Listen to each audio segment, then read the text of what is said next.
Hello, everyone, and welcome to another episode of Reap the Spoils. I'm Mark Sullivan, I'm Delilah Lugo. I'm Jason Kwasnicki. and Delilah, what are we talking about today? Hollow Knight. Hollow Knight. Not Silk Song, Hollow No. Knight. Yeah, The we're a original little late Hollow to Knight. the game, so to speak, on this. A little Yeah. bit. But that's like the Silk Song hype just hit us so hard that we wanted to talk about this game. Reap the Spoils, if this is your first episode listening to us. Reap the Spoils is a semi-monthly spoiler cast where we will play a video game, usually a video game. Sometimes we watch a television show about a video game or relating to a video game, or we'll watch a movie of the same ilk. But this is a video game. We're talking about a video game, and yeah, we're going to talk about it. We're going to spoil it. We played Hollow Knight, and we are going to spoil Hollow Knight. We're going to talk about the story. We're going to talk about the game. We're going to talk about it. So, if you haven't played Hollow Knight, highly recommend that you pause this episode, go and buy Hollow Knight on your favorite platform because it's on most of them, most of the modern ones at this point. Sorry to say, you can't buy it on your Wii U. They canceled that. We'll get into it, but yeah, go get Hollow Knight, go play Hollow Knight, and then come back and listen to this episode because we don't want to spoil your first time with Hollow Knight. Yeah.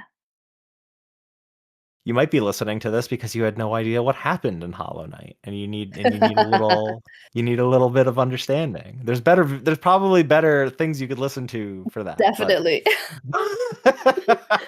but yeah, we're gonna spoil Hollow Knight. So are you guys ready for an info block? Yeah. Yeah, this is a big one. Yeah, it was because there were some pretty key points that I felt needed to be called out for Hollow Knight. So and some of these things I didn't, or one of these things in particular I didn't know. So Hollow Knight was developed by Team Cherry, which is a very, very small team, predominantly two people, Ari Gibson and William Pellin. I am now understanding that they've since added a third person to their team, and I will work on finding out who that is. Jack Vine is now also a member of a permanent member of Team Cherry, starting work on one of the content packs for this game, and also worked on Silk Song after it, obviously. But Hollow Knight itself, predominantly developed by Ari Gibson and William Pellin. They were uh, friends for a long time, and they were working on game jams together. And this game actually originated from a game jam that they did for the 2013 Ludum Dare game jam, called Hungry Night. And um, the protagonist of Hungry Night is the knight for Hollow Knight. They kind of repurposed a lot of the or at least the character and the ideas of the bugs and stuff. There was another game jam that they were planning to do something underground. I'm understanding. I'm gonna put in the description the making of Hollow Knight article from Game Informer. It was very informative about the history and development of this game. So I'm gonna throw that in the description. But yeah, these guys worked on a game jam and decided to take a couple mishmash of ideas and make a full game. Um, so the Kickstarter for Hollow Knight occurred in late 2014 and had a very modest goal of 35,000 Australian dollars, and they got And 57,138. What was that, Jason? I just wanted to, for people who might not remember, like this, because nowadays, like the whole 2D platformer, Metroidvania, is so standard. And there are so many of them. But like at this time in 2014, that wasn't really like that craze hadn't really set in yet. I mean, It was no, it like hadn't. it was like in the in the shadows waiting to blow up, but it wasn't like fully there yet. Yeah, Mhm. because I'm trying to think. The most relevant I mean, game keep in mind example I can. Destiny 1 came out that same year. That's how long ago this was. Yeah, this was. I mean, 2014. That was 1 year into like last generation's life cycle. So Yeah. like that was the year. That was the second year of PS4 and Xbox One. So we were getting like infamous Second Son and Yeah. I think the Wii U was alive. We got Bayonetta 2 I that just year. I think I Mario just Kart mentioned 8 it. originally came out that year. Yeah, I just mention it because it's really like this game and what was it, Ori and the Blind Forest, Yeah. around the same time that I remember really kicking off this and people like swearing by these games and people who You were could really into also 2D platformers. you could also like I just want to throw in a shout out to Guacamelee, which is another 2D Yes, I Metroidvania remember that. game. That I Shovel Knight really also. Shovel Mm, Knight, yeah, right. I haven't played Shovel Knight, and I know it's a 2D platformer. I don't. Is it a Metroidvania? Mm-hmm. I think Hmm. so. yeah, it's Okay. more pixel arty though. Well, yeah. I mean, and also, relevant to bring up Shovel Knight because Mina the Hollower finally came out, and that game is supposedly real good. But anyway, yeah, Hollow Knight 2014, and yeah, a very modest goal, and it went over that goal. By Kickstarter standards, I feel like this is a modest goal, and it made a very modest amount of money through its Kickstarter campaign. It was very successful at the end of the day, and it took still took several years to incubate, several years to release. Beyond this, but with the Kickstarter being so successful, they hired a composer, Christopher Larkin, who uh I don't know how much we'll talk about the music later, so I'll just say it now. This soundtrack is incredible. Mm-hmm. Yeah, it's killer. Like amazing. I do not own the vinyl yet. I will. Yeah, At some point I definitely will. worthy. It's only the official soundtrack on vinyl is a picture disc, and picture discs don't typically sound very good. So that's a bit of a bummer because this music is so incredible. And they also hired a technical director, David Kazi, who I believe helped with a lot of the programming for this game. Um, so yeah, the game released initially on PC, finally after how many years? On February 24th, 2017, came to Mac and Linux about 2 months later on April 11th. Became a Nintendo Switch darling on June 12th, 2018. So that was just over a year after the Switch came out, and I think it's fair to say that's where this game really blew up. Mm-hmm. Um, like people were looking for things to play on their Nintendo Switch. By that point, they were done with Breath of the Wild, and indie games in general were really blowing up on Switch. They were And then blowing Hollow up in Knight. general, even on Yeah, the but on platforms. Switch especially because this was the first. The Switch was the first like handheld console hybrid. Right. So it was the first true handheld system that had the library of a console, which And turned it you are into right that after Breath of the Wild, it was kind of dry for a little bit. There was yeah, really and nothing else. people were looking for a game to play, and people were getting really into playing indies specifically on Switch. I think that also stemmed from part of that probably stemmed from the Vita being a very popular indie machine. Right. Where Sony wasn't really supporting the Vita on first party, a lot of indie games were coming out on Vita. And it's actually funny, a Vita version of Hollow Knight was a stretch goal that was not met. Um, Uh, and I alluded to it earlier, but yeah, this game did hit the stretch goal for a Wii U release, and the Wii U release got canceled in favor of porting the game to Switch instead. So great move, guys. um, like really good move. But yeah, and then eventually the game came out to PS4 and Xbox One later that same year, September 25th, 2018. It's also now since been like what a couple months ago. It's gotten Mhm. native ports on PS5, Switch 2, and Xbox Series X and S. So Yeah, as soon as I finished it, it was like, hey, here's the PS5 version. I was like, I, damn I, it. yeah, the timing worked out great because like right when we were about to start playing this, that was when the Switch 2 edition dropped, and I was like, hell yeah, I can play a better version of the game. That's where I Jealous. played it and had a blast. So yeah, that's the info block for Hollow Knight. Anything else before we get into it? You guys ready? Yeah. yeah.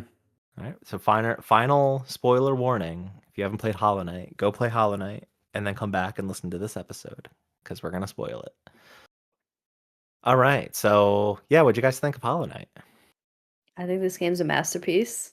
Oh, masterpiece. Yes. It Okay. has no flaws. I was frustrated with it at many points because I'm very bad at platformers, period. I've gotten worse as I've gotten older. I remember being good at them when I was younger, but dealing with like spikes on walls and stuff like that, it's always it's not my preferred type of gameplay, like because I struggle with it.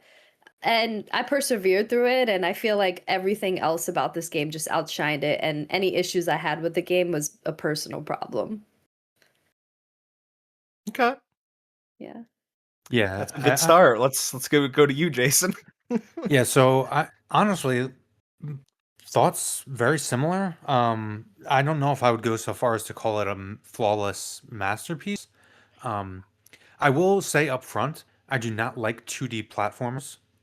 I like 3D platformers. I love them. I grew that was like some of my fondest childhood gaming memories were those first.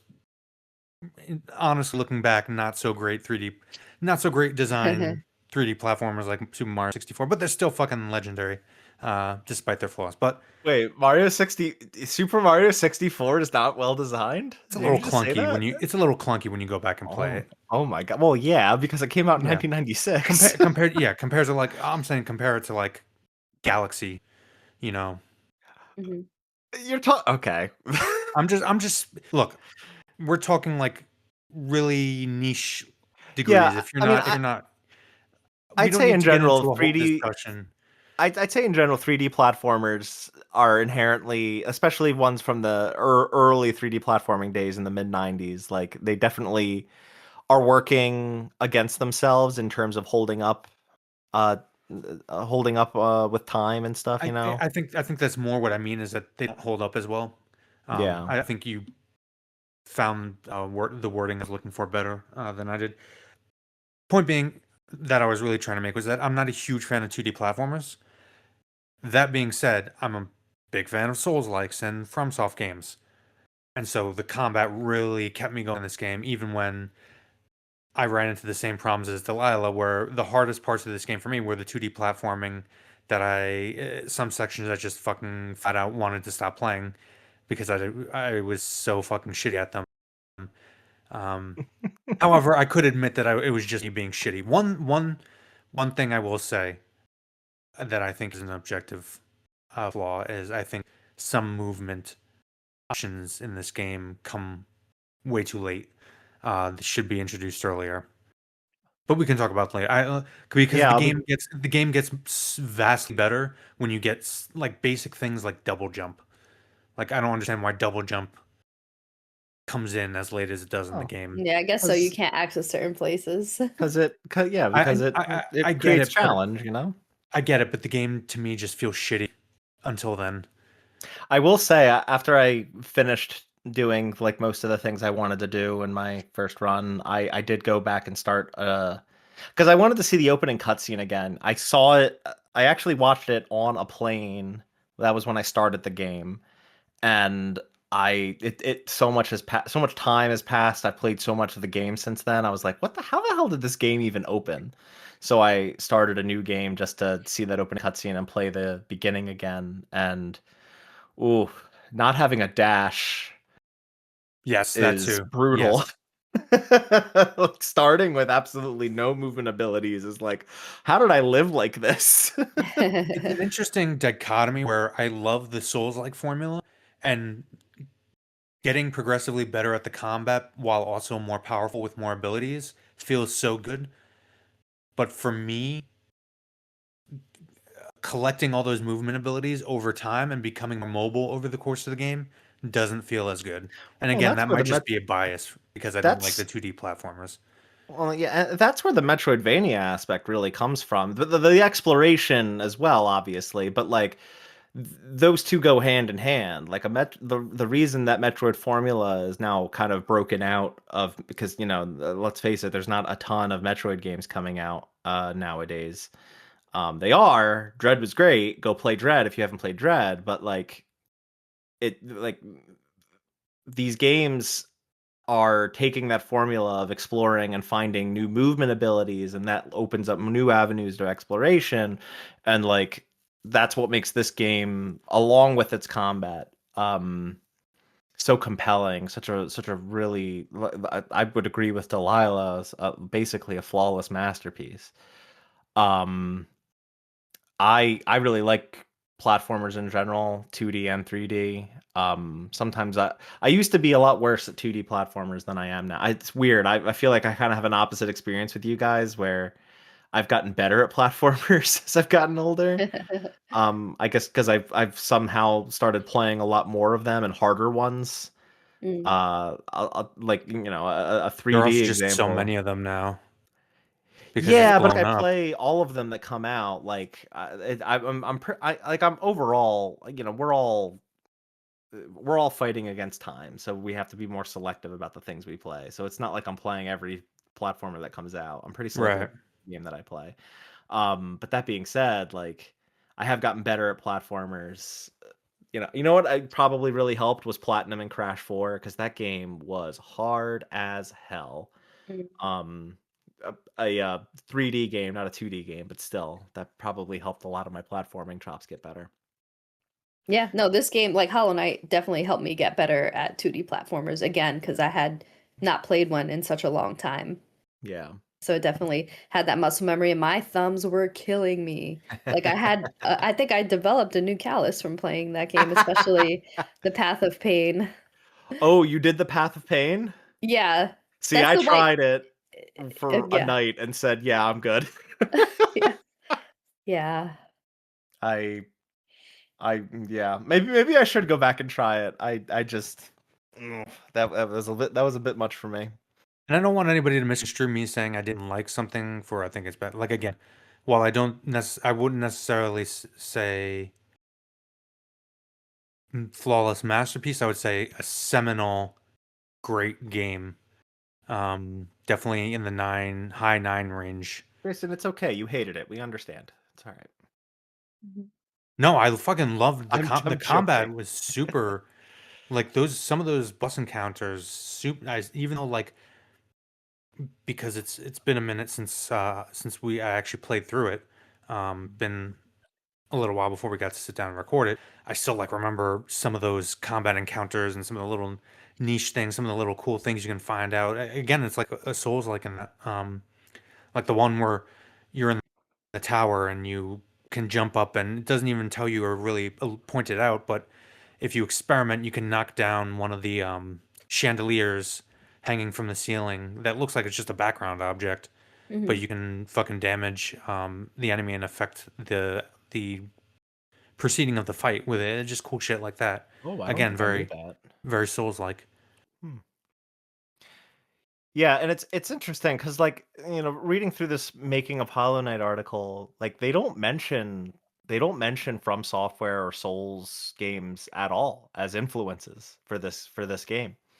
Um, they mention, what did I put here in the notes somewhere? They mention Vaxanadu and Mega Man X, and obviously, like, they also mentioned Zelda 2. Um, but not any Souls or FromSoft games or anything. So, which is interesting, because it's like it's a very obvious comparison. There's a ton of Dark Soul, or I don't want to say Dark Souls explicitly, From Software game, like, in like similarities in this game.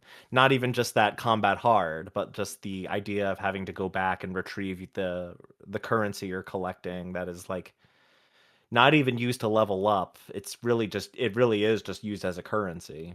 Yeah. Yeah, and also the cryptic storytelling Yes. style and Yeah. use of color palette to demonstrate something is very FromSoft like. Yeah. But this game, oh god, this game's art style is so incredible. It's so This Hmm. this game, we're talking about games that don't hold up very well. This game will always look good. It yeah. will always look. It's like how over time 3D animated Disney movies are going to start looking really really aged and really bad, but the hand drawn animated ones will always look timeless. Mhm. Right. This game is always going to look timeless. It is always going to look good. And that art direction, that art style is just like a testament to that. It's so incredible. Yeah. Speaking of the cryptic storytelling, so do you guys know what happened in Hollow Knight? I have an Yeah. idea. Or do you, let's put it this way, do you know what happened in Hollow Knight right after beating Hollow Knight before watching something or reading anything? I had an Well, idea and then it was reinforced. yeah, Okay. yeah. Like there is like a as you're going through the game and just you're reading snippets, and a lot of it is just vague, like oh, bus was a bustling city, or you're in terms of Hallownest, the actual city in the center, or when you're riding through shit, what is it called? The things you ride on to fast travel. The Stag? stagness. The Stags. stag, yes. You can talk to him and he talks about how, oh, I used to come to this place all the time and it was like this or this place. So you get stuff like that. And there's like vague terms thrown around like void and abyss and dreams and right and infestation. Um, it's kind of funny because like when you read like how to write books, like they always tell you, um, you don't want to give your characters or concepts or places or names like these really obscure like crazy fantasy things because it makes it hard for people to remember. But in this case I almost found it hard to like really remember what was what just because of how vague the names were, because it was just like you went to the abyss, the void, the dream realm, the god So, seeker, and I'm like this is all kind of generic and meshing together. I don't know. I mean, I think the core issue I had was sometimes when talking to NPCs or getting new information, reading like one of the glowy things that kind of conveys information to you. I feel like this is a game that would benefit, or the player would benefit a lot from a second run. Having Sure. prior knowledge and then going back through and kind of recontextualizing things. It's almost Um, designed that way, the way the endings work.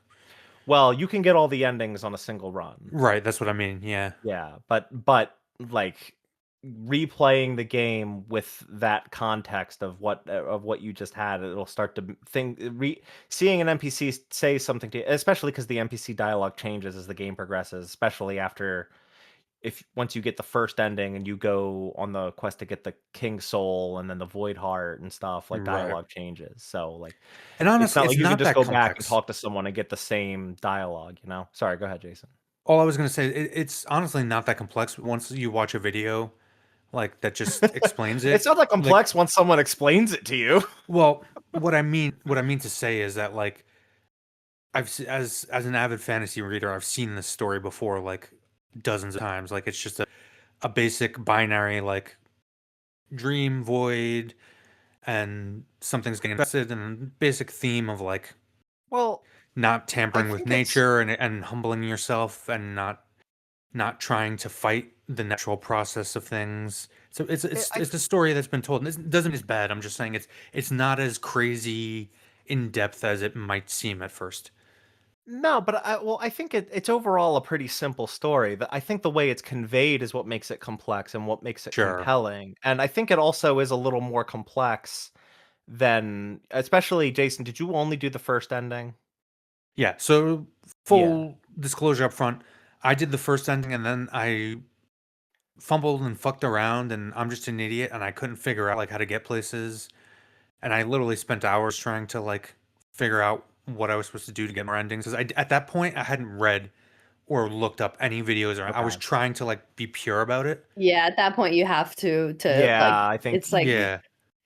So very I like just the gave up and second started ending, you looking. have to like do very specific And steps. as soon as I gave up and I looked at it, oh, I'm like, all right, I'm just gonna watch the endings and watch yeah. like what this is all about. Because So I don't want to fucking just be playing like not even playing the game, like just following directions from a YouTube video. Like, Yeah, I so mean, it yeah. that would might be just tell that you might be like a where flaw to of the go game. I and don't what know, to do, or just but me. I'm an idiot. you would still be able to like experience it without a guide. Like you just need it for to know where to go, and that's it. It's not like you need the guide the whole Yeah. time. I wouldn't say getting the pieces that you need.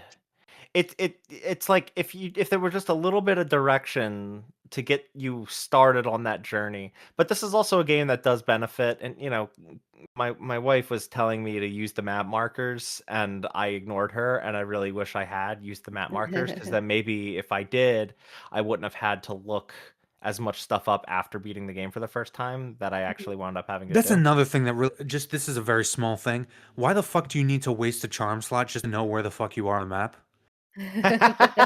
Because Like because really? a lot of players don't even need that. So like it's kind of like a, oh, if I'm gonna use that, if I really need that as a Metroidvania player, then it's going to be a detriment. And at least it's only one notch. It's not the worst, and it's not the worst thing in the world. It's not. It's just it really fucking bugged me.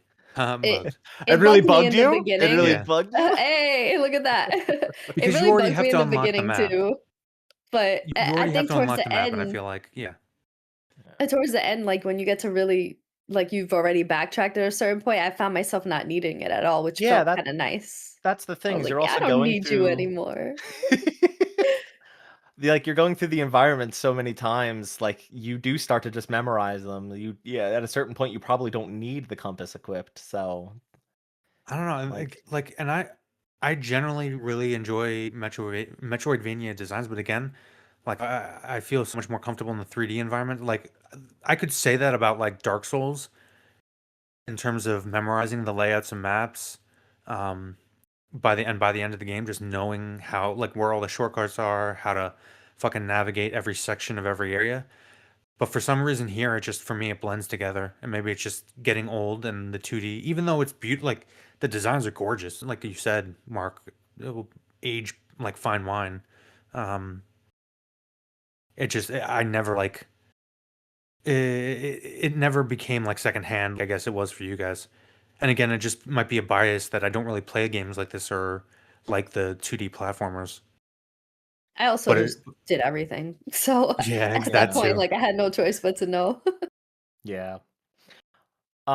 So Jason, I guess, how much did you pick up on or understand about the Radiance without The having radiant, done like.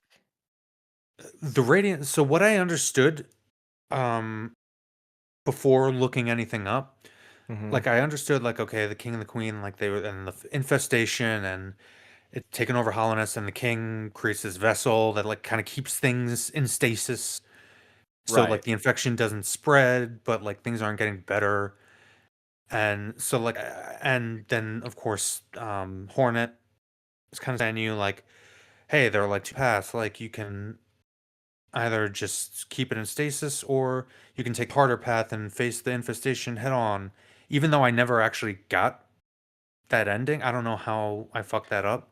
So But yeah, I guess let's get into that, and we'll kind of unwind this as we but go. basically So, I got the idea that the king and queen were trying to like keep things together, but there was an but infestation, but you need to like actually fix it and like let nature do its thing. I don't know. I I think got that. there's a key piece that you're missing, and I think that's where I'm coming from with how this seems very simple and generic on the surface, but it is a little more complex than you think. So, I mean, we'll get in. We could talk through the first ending, which is the one that everyone will see, that we all saw. It's the only one Jason And saw, which is. apparently all of these endings are technically considered canonical. That's what they've said in the past. I don't know how true that is with Silksong, because I haven't played Silksong yet. And Silksong, I originally, for some reason, I thought that was a prequel, and no, it takes place after Hollow Knight, is my understanding. So, um, I'm not sure about the canon ending of this game, and if that's still like, if it still could be any ending or not. But anyway, the first ending is, yeah, just the Hollow Knight, and that's you defeat the Hollow Knight who is containing that infection, right? You defeat it, you take the infection into yourself, and I guess maybe arguably become, or you just become the new vessel for the infection, and the Black Egg Temple seals with you inside, Right. or You're the just knight inside. perpetuating the stasis. Yeah. Exactly. Perpetuating the cycle, if you will. Because who knows, this could happen again. I mean, the whole, but not necessarily, because the whole reason.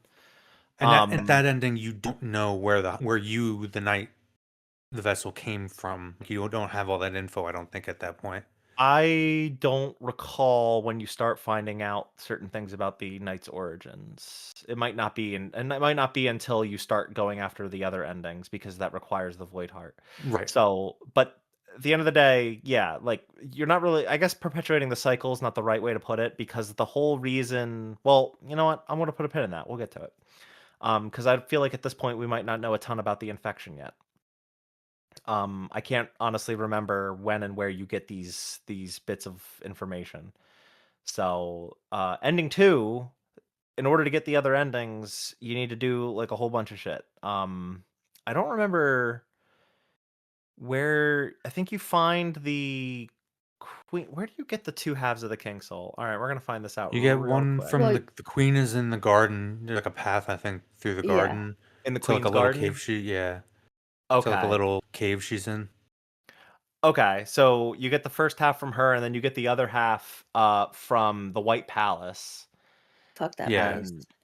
And hey man, you didn't have to do the path of pain. You chose that yourself. I know. um yeah, so you have to do the whole dream nail thing, which is a bit of a grind. It's not really a bad grind, but it is a bit of a grind. Um that's you have to get the awoken dream nail, which I think requires 1800 essence. Oh, that's right. That's the other thing. Like I was looking around, like I couldn't find shit without looking it up for that, and Well, basically to like, get the easiest way to do that, or really the only way to do that, is you go back to a lot of the boss arenas where the boss's corpse is lying, and you see the dream symbols like floating off of them. You have to refight the harder versions of them, and you get a shit ton of essence, and that's gonna get you. that completely went over my head until very late in the game, Oh, and by that okay. point, I was like already about like I had already killed the 3. What are they called? The dreamers. The dreamers, yeah. And I was like, all right, I just want to fight the final boss. It's probably good then that you didn't do the White Palace because for the last boss, in order to unlock it, you have to do the dream nail and you have to recognize the little symbols. And I had a friend of mine that did the White Palace and forgot to do the dream nail and wound up getting the bad ending after going through all that shit. Or not the bad ending, the like not true ending. Yeah. But it's like stuff like that. There were some weird things like that, like the black bars that will like block your passages at some place. Yeah. I never figured out on my own that you could like once you acquire like the magic dash, you can just like dash through them. That's It how you tells get through you. them. It It tells what? you can do When? that. I When? think doesn't it tell you in the tooltip when you get it? I Well, don't when you believe. get it, you're right next to one, I think. Yeah. Okay, maybe I just forgot then because I'm an idiot. Because later on, as I was exploring again, like I was befuddled. I didn't understand. Maybe I just completely forgot I fucking had that thing. Who knows? Like, okay, I guess okay, so the in game the okay, when you unlock the shade cloak, it's the shade cloak. I keep thinking like shadow cloak or something. It says press dash to dash forwards, cloaked in shadow. Use the cloak to dash through enemies and their attacks without taking damage. And in the inventory, it also says allows the wearer to dash through enemies and their attacks without taking damage. So you're right in that it doesn't tell you you can pass through shade gates Yeah, using it. and I But I guess think Delilah is right. I think there is one right next to it that maybe the game is trying to tell you without actually telling you. Hey, use the maybe, dash. You can and probably go yeah, through I them. very well might have just forgot about it. It's just this is a minor critique. I don't even Just think you could. it's not as obvious as in like in Metroid, like Super Metroid, like you gain a rocket. That rocket is like color coded to like you know, it's not as obvious the Yeah. usage of different tools sometimes because of the art style, which Mhm. like it's not a huge like problem, and obviously it mostly just applies to idiots like me, but because obviously like other people get it. No, but it's not as obvious, you're right. And I could see a lot of people getting frustrated because they're like, I don't know what to do, and they get stuck a lot. I I mean, mean, in fact, when I first played this game years ago, I stopped playing it because I was like, I just can't. I was overwhelmed.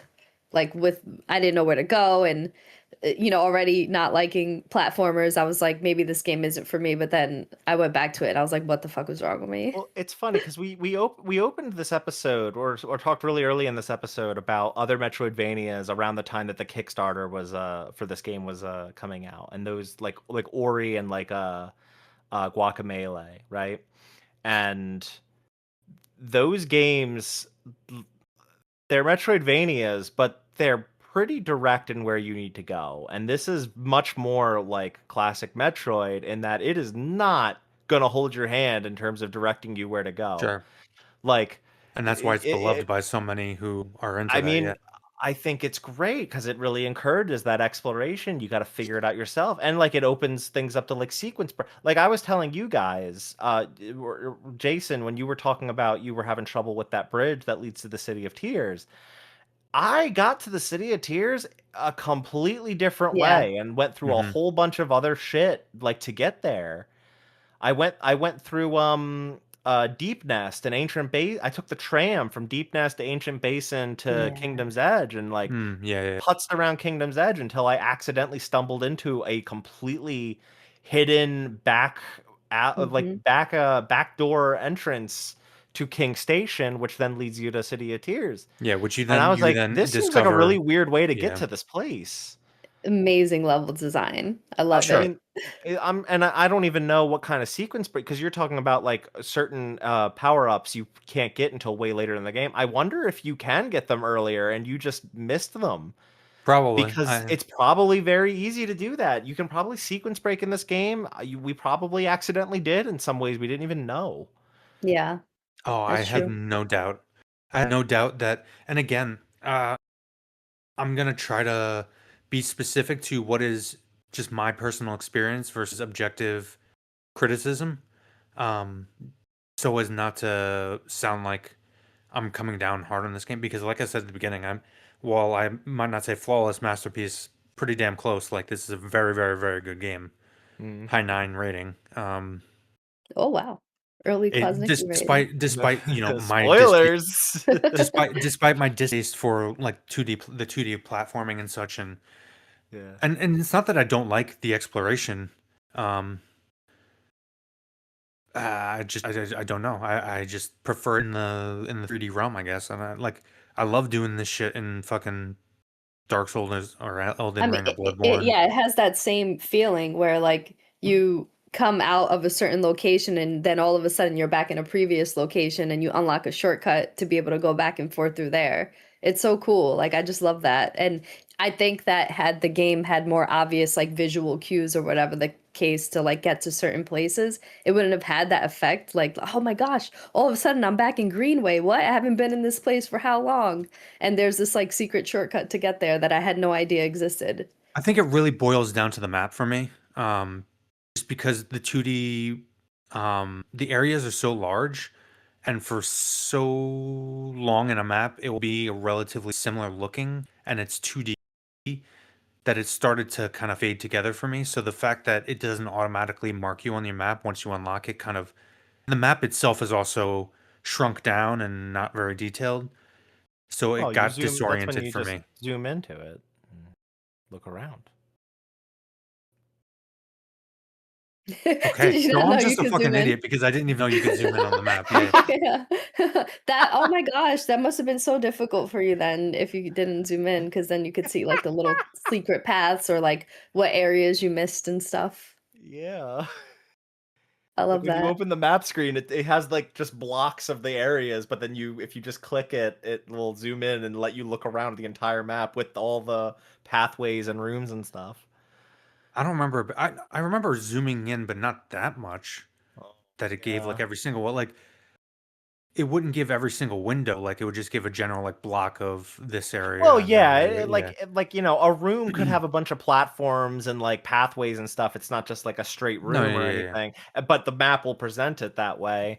But I don't it know. still like is a pretty detailed map that will let you like see that, oh, there's a hanging pathway over there that leads to something that I haven't discovered yet, so I can go there. I do think that, I mean, this game also in very classic Metroid style, like will have hidden walls and stuff that you just have to Sure. instill it in your mind, like just shoot the wall. So just slash the wall, there, slash every wall you come across because it might be Yeah. breakable. Even like when there's ones on the ground that you have to butt stomp, like the ground will shake a little bit, and you know Yeah. that like, oh, I can break through that if I use my butt stomp ability. I don't remember the actual name, but like it's a butt stomp. Let's face it. Yeah, I get what you're saying. Um, yeah, like I got this. Anyway, we have to let's go back to what we were talking about. So yeah, The for the endings, other yeah. endings, yeah, you have to get the dream nail to the awoken dream nail. I think that requires 1800 essence, and that requires you to go back to a lot of previous boss fights and fight their dream versions, which are just much harder versions of them. Um, like there's other ways to get essence, but that's the most efficient. And yeah, going you do the White Palace, which Jason, it's probably a good thing you didn't do that because that probably would have made you hate this game. It's a It's very, very all hard spiky platforming area. bullshit. Hmm. I Yeah, saw videos spiky of people bullshit is a doing good it. way of Yeah. putting it, and that's leaving the Path of Pain aside because the Path of Pain is like even more extreme spiky bullshit. Eh, Like the hey, White look, Palace is overall something you have to do if you want Hornet to. tells you, you can either just keep the stasis going or choose the harder path. And I was like, I don't know about that harder path. I think I'm just going to keep the stasis going. Yeah, so doing that gets you the other half of the King Soul. That gives you that combines with the first half to become the King Soul charm.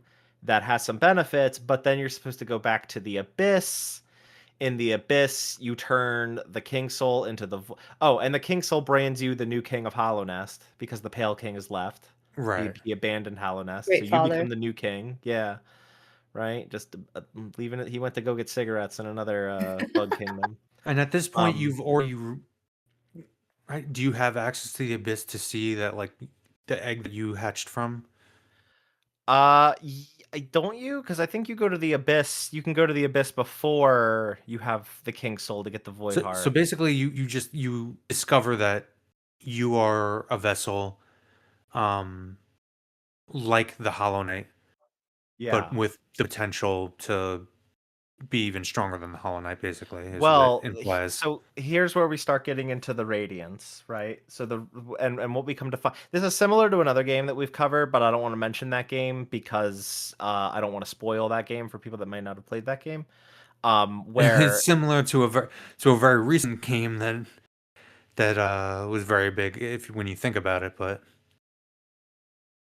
sure, but anyway, one that we were talking about right before we started recording this. yeah, yeah. Yeah, I mean, not exactly, but I kind of thematically get at what you're least. saying. The Radiance was basically the deified, like I don't want to say leader of Hallownest.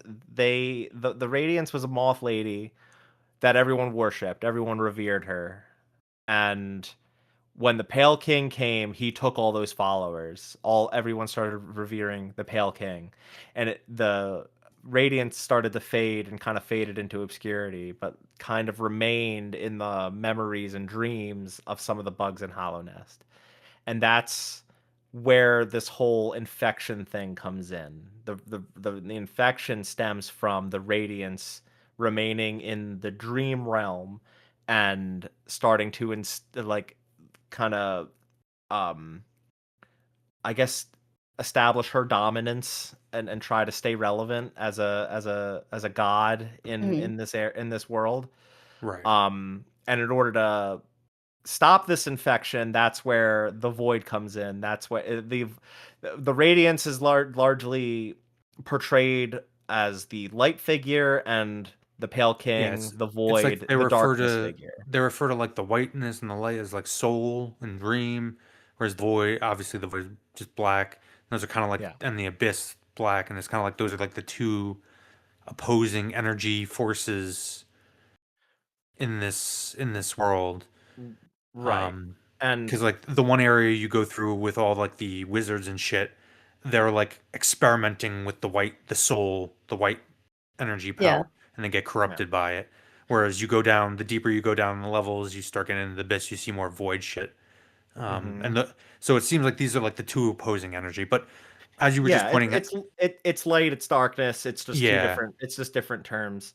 Um But And thematically, the Radiance is more in line with the thematic element of resisting kind of the natural process of things in the same way that the Pale King tries to keep Hallownest alive. The Radiance is trying to keep itself alive in the memory.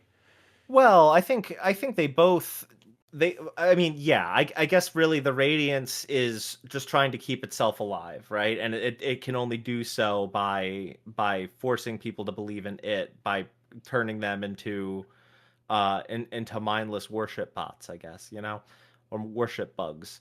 That's where the infection comes in, Right. and that stems from the Radiance. And the Pale King, in order to contain that, yeah, started creating these void vessels. One of the one of which was the Hollow Knight, which was able to contain the infection. The problem is the Hollow Knight is treated as a son to the Pale King. In order for this whole containment system, this whole containment plan to work, the Hollow Knight needed to be emotionless, and it couldn't be because it had a father that it loved, and the Pale King loved its son, and that enabled the Radiance to kind of take hold using that emotion, as a way to kind of exploit the Hollow Knight. Um, so the Dreamers are what helped put the seal on the Black Egg Temple. So the Hollow Knight is just trapped in there as the doing the best that they can to contain this infection and the Hollow Knight within it, or containing it. Um, and I guess in an effort to, I don't know exactly why the Pale King leaves. If I had to guess, it's because if this failed because his son was able to form an emotional attachment to him, well, any future attempts won't work if he's not there. So I think that's why he left That's Hallownest. exactly why, yeah. Yeah, Okay. there's some vague stuff that's left to interpretation, but there's also like some just direct dialogue, and I think that's one of them. Okay. Then yeah, because sometimes when I get dialogue in this game, I don't always know if it's plot relevant and how it's plot relevant, so I might have glossed over that. But yeah, Pale King leaves, and then eventually the knight, your character, arises from the void, completely unattached from anything.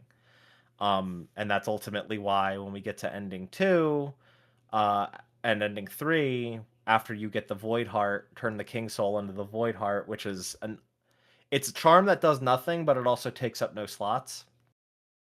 Mhm. Um, so it's kind of like it's just a plot item, but that enables you to get the other endings. So ending two, called Sealed Siblings, is where you encounter the Hollow Knight again. Hornet actually comes in to help, and the whole thing is it's the same fight. You fight the Hollow Knight, and when she interjects to assist, she holds the Hollow Knight down, and if you just keep attacking. You're supposed to use the Dream Nail. The symbols come off the boss. You're supposed to use the Dream Nail. If you don't, and you just kill him like normal, this basically ending one happens, except this time Hornet is trapped in the egg with you. Mhm. Um, which I think is a good segue into just talking a little bit about Hornet. What did you guys think of Hornet? Completely, Delilah, did you start Silk Song yet? No, mm-mm, Okay, I'm gonna cool. wait. So I needed a break. we're completely removed from any like other Hornet media. What did you guys think about Hornet? I think from a design perspective, really cool. She was a pain in the butt. I think she's like the skill check of this game. Yes. Um, she was always there to be like, you sure you're good enough to move forward, which I thought was cool. And that You sure was about exactly her that? The purpose. meme. Like that was exactly her purpose. She wanted to make sure that you were actually going to get the job done. Yes, who's Um she? She's the daughter of somebody important. Who's she the daughter of? she's Hera the the Beast Yes, I was going to say Monoman, but no, you're right. Hera the Beast, one of the dreamers. and the Pale King. And Yeah. the Pale King, yes. So she technically is the half sister to the knight. If we're arguing that all of the knight vessels, of all the Um, vessels, are kin of the Pale King. and thankfully, there's no kissing or worse going on. We're not getting to Elden Ring territory of Oh, incest oh everywhere. yeah, no, George no, R. R. we're not Martin was doing not a that. writer on this project. We don't. No. We don't have anybody splitting their selves into two and then procreating with themselves. Yeah. Go listen to our Elden Ring episode. um She's a yeah. super cool character, and I wanted to just say, I feel like what I love about this game is that I know this is obviously not a language known to man, it's its own language, and yet somehow I can pinpoint all of the dialogue for all of these characters.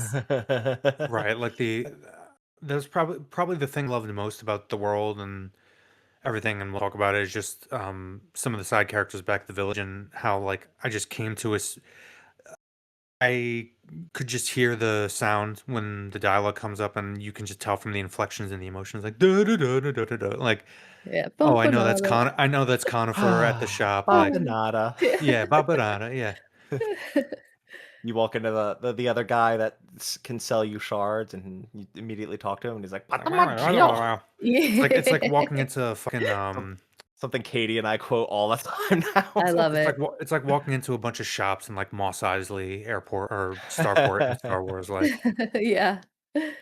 or the Resident Evil 4 there's a unique merchant. What are you or the, buying? What are yeah, you selling? Yeah. but there's just that charm to it. Yeah, Apanada. Yeah, but Hornet, I think, yeah, she's got a wicked cool design, and is probably, I would say, the most important like side, or not even side character, like NPC character in the game. Um in terms of, like, she does act as a skill check, and that's very much feels very much the intention, narratively speaking and gameplay speaking. Though I feel like her first fight was a lot harder than her second, if I yeah. remember correctly. Just, She's I she's mean, she's an interesting cross between like a mentor archetype and a rival archetype. yeah. But like the second time you encounter her, it's very explicit. Like, she's making sure that you're ready for the path ahead, and Yeah, even saves your life after that fight, if I'm remembering correctly. I think the arena like starts to collapse, and she pulls you out of it. Mhm. Um, so yeah, cool. Hornet's great. I hope they make a game where you play as Hornet. That would be so sick. maybe one I'm day. I'm I'm sure most people know this already, but yeah, there was a Kickstarter goal that did get met, to have Hornet as a second playable character, have a DLC where you play as Hornet, and that obviously took so long and got and bloated out to be such a big project that it became Hollow Knight Silksong, its own video game. So, um, and I'm And sure. Oh, it's pretty interesting too, because Hornet has more of a like unique design than the Knight. The Knight just looks like all the other Knights. So Yeah, she has more like main character energy, but the Knight but was there is like a our little reason for it guy, though. you know? So Yeah. I thought that was really cool.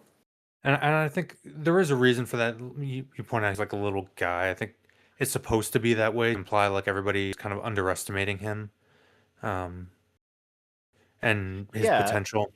I mean, you even see that with interactions with a lot of the other bugs around Hallownest, like Zote, like completely belittles him even after you save his life multiple times, or I mean, you don't And have kick his to. butt. Yeah. And I think, oh god, Tiso, which, fun fact, is named for a Kickstarter backer. I know that guy. I worked with Ooh, I worked with him at GameStop in South Philadelphia. Tiso, if you're listening to this, I doubt you are, but I see you, man. Mark's got the But yeah, connections. another bug that belittles you, and has like kind of a chip on his shoulder. Although he does have a Um, simp. I love that Greta. little side quest. oh, Yeah, Zote does, yeah, and if you go into, after Bretta is there, and he's like talking. Did you guys talk to Zote and listen to all of his like I principles? sure did, all 50 of them. Oh my god. Or I was it thought there was gonna 52? be, I didn't and realize there was keep 50 of him. them, but Oh, if you keep talking to him, he just keeps going. He just lists off. Yeah, is And it only Greta 50, listens. Delilah? It felt like it was more than that. It might have been 50 something, like yeah, 55 or something. Um, and he'll just loop them and keep talking. I thought, and keep in mind, I played this on Switch, so there is no like achievement system. There's one in game. There's an in-game achievement list, but there's nothing that actually gets bound to your Nintendo account or anything. So anything I did was just to achieve own my save file. And I listened to every single one of his things thinking there was going to be an achievement to earn for listening to all of his principles, and there fucking wasn't, and I was so mad. Nice. Um, That's but what you yeah, get. That's what you get for only caring about the trophies. I if you love go Zoe. if you go into his house, Delilah, did you fight his Zote the Yeah. Mighty? Yeah, and you see Bretta in the back, like laid out like a. Yeah. And I thought that was really clever. So, Jason, I don't did you experience this? I I think when I talk about the sim, we might be. I thought I remember, and maybe it's just because the design looked the same. Are we talking about the girl that you find, and then you bring her back Yeah. to the village, and she gets a house? Yeah, I and thought that she's picture was of outside you. talking to Zote. She never left the building from me. She was Oh, always oh, inside, and I just saw a picture, and I thought that picture was of you. oh, Uh, maybe you So didn't save Zote, or maybe he's still trapped somewhere. no, Zote. I definitely know who Zote is, and he pops. You encounter him like all over the place across the map. He's like the hunter. Yeah. Yeah. Yeah, but But if he's got you a there's a similar design couple to you, so that's probably why I mistook the picture in her well, room for there's a you. couple different there's a couple different points where you have to save him, like he's in trouble and you have to get him out of the sticky situation he's in. And I I think I maybe did after that once. yeah, so there's another one. I think it's in Deep Nest where he's like trapped in some webs and you have to But you also figure out how to find kind him. of He move. also just pops up randomly around the map, and I just walk Yeah, past. But but but eventually he'll be for back at me, Hallownest and yeah. Bretta will be talking to him. I Okay. think that See, only happens after you fight him in the Coliseum once. Oh, maybe that's it. Yeah, Yeah. maybe yeah, that's it. probably because for me, Bretta only ever she was sleeping in her house for a while, and then she comes out and she sits on the bench, and that was it for So me. you Okay. basically fight him in the Coliseum, you kick his butt, he goes back there, he takes your picture off of your home and he redesigns it with his own picture, and he gloats to Bretta how he was the one that had all the Okay. glory at the Coliseum. Yeah. So And my it understanding was that Bretta was a simp for you, but basically no. she Well, basically Zote steals her from you. I guess maybe if you don't if Zote doesn't get back to Hallownest, yeah, maybe that's the case. But no, we're talking about like Zote's back at Hallownest and he is bragging and Bretta is like enamored with him. She like little And blush on her face is so and cute. if you go into the house and you go down in the basement, you can hit this statue with the dream nail, and it takes you into a dream fight where Zote is this big, buff ass, like super strong bug called Zote the Mighty, and it's basically all of Bretta's like fantasies about him based on all the Right. shit he's bragged to her about. It's really funny. It's really cool. Yeah. I loved it. Yeah. See, I always Um. find character-based stuff like that some like not that I don't like the lore stuff and the big overarching stuff and the thematic stuff. I always get way people in general just always get way more invested in that kind of character stuff. Same, and these Yeah. characters are great. There's so many of them that we can talk about. Yeah. Um. Okay. We talked about Hornet. We talked about that second ending, and she gets yeah, she gets trapped in the Black Egg Temple with the knight. Now the third ending, I'd say this is the like this is really the I consider this the true ending. I think this is the proper ending. And that's when Hornet holds down the Hollow Knight, you use the Dream Nail on him, and then you fight the Radiance. Right. Big glowy light moth. Pretty tough fight, and it got kind of frustrating for a bit for me at least because every time you die to it, you have to fight the Hollow Knight again in Mm. order to use Dream Nail on it in order to fight the Radiance again. So if you die on the Radiance, it feels like you have to redo a whole bunch of shit. But you realize how easy the Hollow Knight boss is Yeah, the Hollow at Knight, that like point. at a certain point, I did get into a rhythm where it was like, oh, this is pretty easy to just plow through and then get to the radiant. And it's nice because like when you get into the Radiance fight, it automatically heals you back to full health. Yeah. So like you don't even have to worry about healing if you can manage that. So that's nice. Unfortunately, there are no mimic tears in this game. No, no mimic tears. Yeah, It's nothing. just you. I mean, you could equip the Weaverlings. That's a pretty fucking Oh, broken that's charm. true. You Oh, know, that's true. that's a I'm not pretty sure good it's one. very useful for that fight though. No, probably not. It's useful for the Hollow Knight though, if you can sacrifice the charm slots. Anyway, beating the Radiance causes it to get um it kind of has the appearance of like the shade of the Hollow Knight helping hold it down as you pummel it as a shade, and I guess it kind of gets overtaken by the void, and I guess presumably defeated. And the Black Egg Temple dissipates. Hornet finds the knight's broken helmet, broken shell, and all of the void siblings kind of dissipate because there's no need for the void anymore. The evil has been defeated. The radiance is gone. So like you would imagine that means that the infection would fade away and um everything would be back to status quo.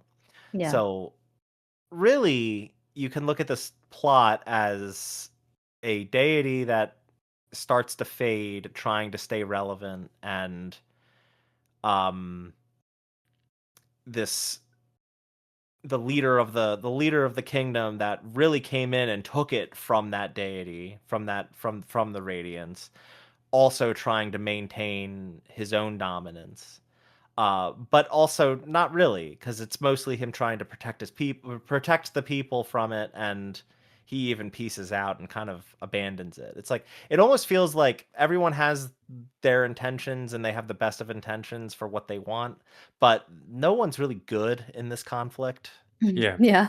It's kind of how I view it, at least. Um, but yeah, that's unless we want to get into the Godseeker stuff, those are the endings of Hollow Knight.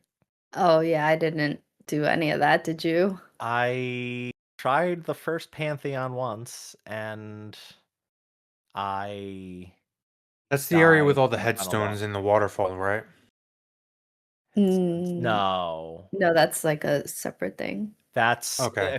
I think what you're talking about is where they immortalized all the Kickstarter backers. Okay. That's funny. Well, I Yeah. I thought that like because each headstone you strike triggers a boss. I thought. No, yeah, so that's you're not supposed to do that. Okay. Um, you can Yeah. do No. it, and I the did like guy I that tried protects one. those will attack you. Yeah. Yeah, No. I tried one and got destroyed, and I was like, yeah, yeah. no. No, that's where the Kickstarter backers are immortalized in the game. It's kind of just it's there because they paid to make the game happen. Right. But there's not really much to find or do there, if I remember correctly. Like in that room Okay. specifically. Like obviously that area is where like the seer is, and you go to her for the Dream Nail quest. Yeah. Yeah. Also hidden down in like a chasm is where the lady that's the white mourner, the gray mourner, the one that gives you the flower to do the flower quest.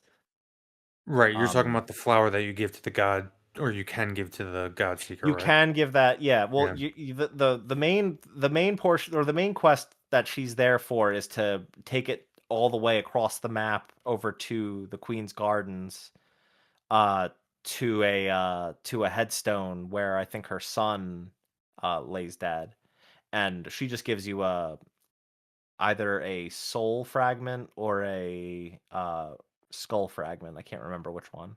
Mhm. Um, but that's what that is originally there for, and then you can take a flower to the God Seeker, and that will enable one of the God Seeker endings if you feel like doing all that stuff. I watched those endings. They're pretty similar. Yeah. Yeah. And like going into God Home, like after doing the Pantheons, you fight Absolute Radiance. It's just another way of killing the Radiance in a more powerful state. Mhm. Also in the Dream Realm, but it's God Home in the Dream Realm. You kill the Radiance, the God Seeker like kind of dissipates into nothingness. Kind of seems like they get voided out because they came here looking for a god and we just killed it. Yeah. Yeah. Yeah. So I guess they have no purpose to be here. And because we killed the Radiance without killing it within the Hollow Knight, I think the Hollow Knight is free of the infection, and you see like a clip of Hornet getting battle ready to maybe fight the Hollow Knight, not infected by Mhm. the infection anymore. I don't know. They kind of leave it open ended and vague in that regard. Yeah. But yeah, I didn't do the Godmaster stuff. It was Yeah, it's just too much. too much, too much. I did want to say one thing about the flower. You could actually deliver it to one of the soul masters. I can't remember which one because it's been so long at this point. But it doesn't give you anything except it's very cute that he's all like, "What the hell are you doing this? Don't give me this shit. Get this out of here. Get out of my house," or whatever. And then you go back into the house and it's like in a vase. I'm like, that's cute. That is Aw. so cute. Like a lot of cute, like secret things like that, this in this game Yeah. that, you really have to like backtrack and or look up to Yeah, like small immersive discover. elements that like don't really they don't do much in the grand scheme of things, but they add flavor, they add texture to the game. And in some Yeah. cases, they might be part of larger quest chains. Again, like, don't want to keep bringing it up, but very FromSoft Souls like, where Yeah. you'll encounter an NPC, and maybe you just have to talk to them. Maybe you have to give them a specific item or do a specific thing with them there, but it will trigger something way down the line that you wouldn't have even expected, or maybe the NPC will just disappear but come back somewhere else as a important vendor. Who knows? Probably why I really enjoyed those little characters and their characterization the same way you would in, like, Dark Souls or Elden Ring. Yeah, and Yeah. like I agree with you, like sort of the bigger story with the whole infection and this god versus this god, it's like it's not bad, it's just whatever. I find that the different characters or the different like breed of bug or whatever and how they like deal with this sort of bigger issue is more Right. interesting. Like It's for kind of like example, and it becomes more memorable. It's almost like I'm having a brain fart. I can't remember his name. The werewolf guy in Elden Ring. Um, oh yeah, Blade. Blight. Yes, it's kind of like you remember that a lot more than you do, you know, all the stuff about somebody splitting themselves in two and having children, Oh, reproducing with themselves. I'm sorry, Jason, but after how much fucking research and reading I had to do to put the notes for that episode together, no, I remember the plot of that game and the main people much better than I remember Blive's storyline. I But think like Delilah knows what I'm saying. it, It's like the knight in the original Dark Souls, yeah. the Sun Knight. Yeah.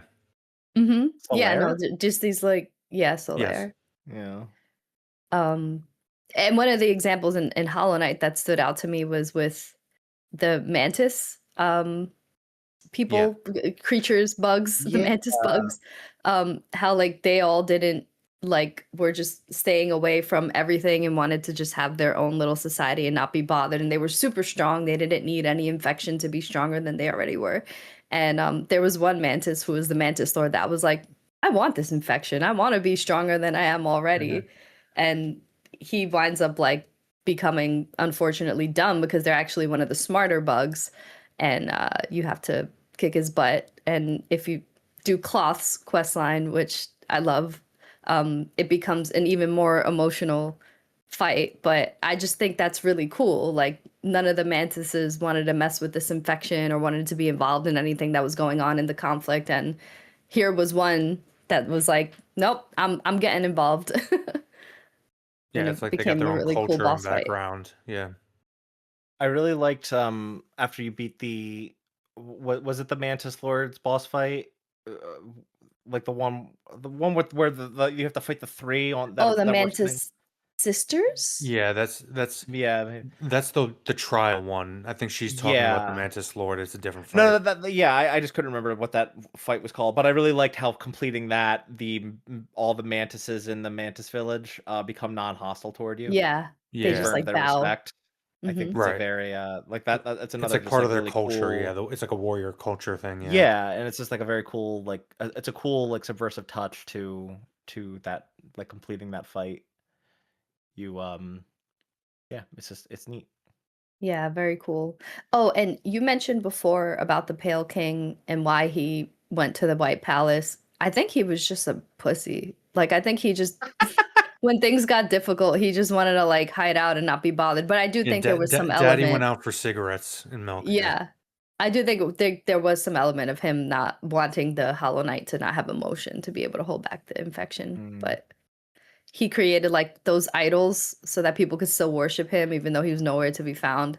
I'm like, Yeah. wow. Yeah.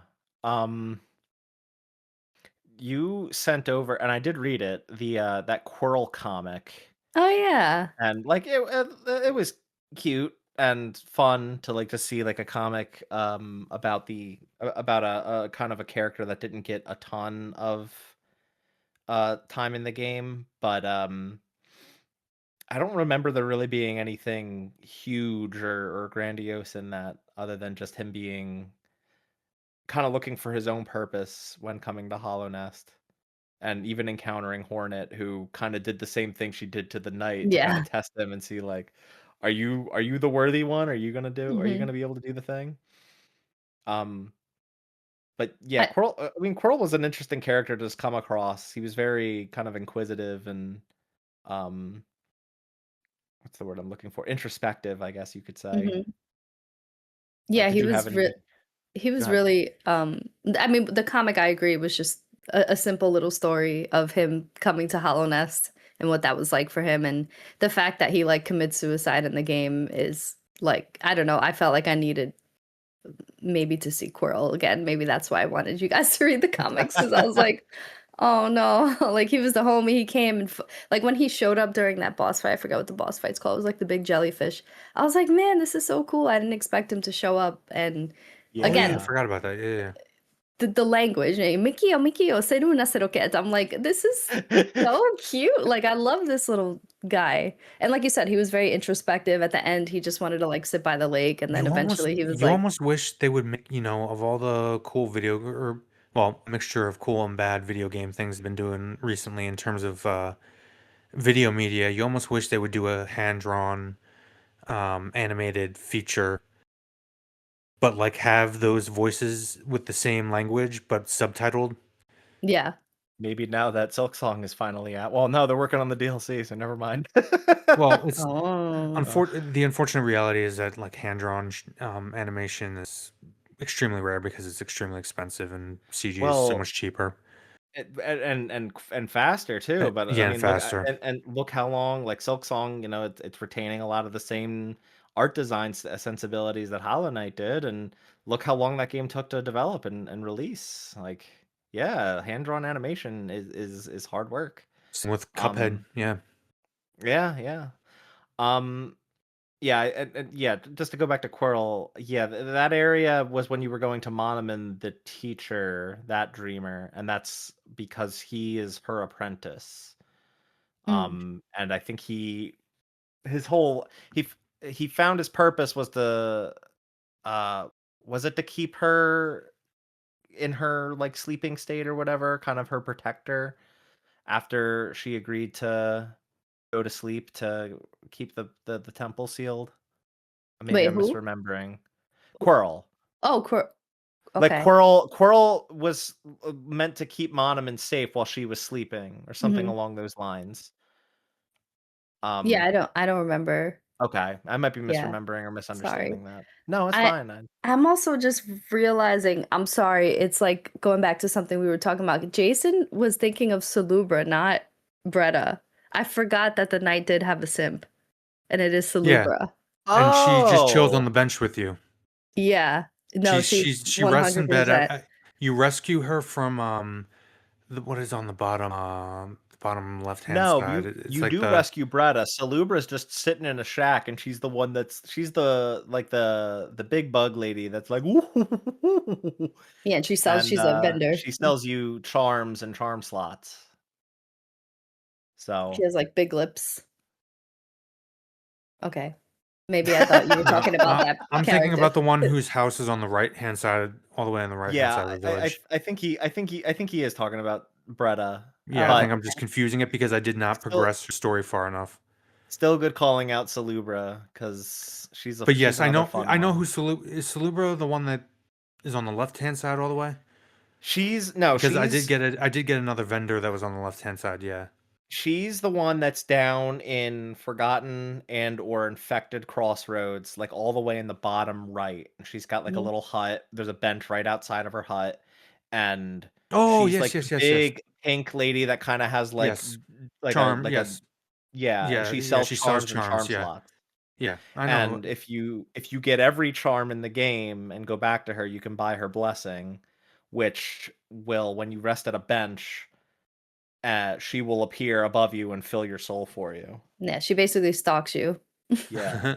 Like Okay, like so you Delilah's do get a absolutely simp, right yeah. in that she is a simp for you. That's why I thought you might have Yeah. we might have thought you were No, talking I know. about. All right, now I know who you're Bretta's a talking simp for about. Zoe, Salubra's a simp for the knight. Well, I guess There you Bretta's go. a simp for you if Zod is still at the Coliseum, from what Jason's saying, Yeah, which okay. I didn't know that. That's interesting.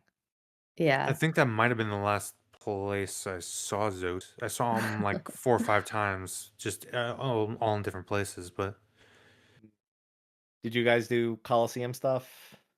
I did the first two. I didn't do the final one. Oh, the final one is so brutal. Yeah, I didn't wanna.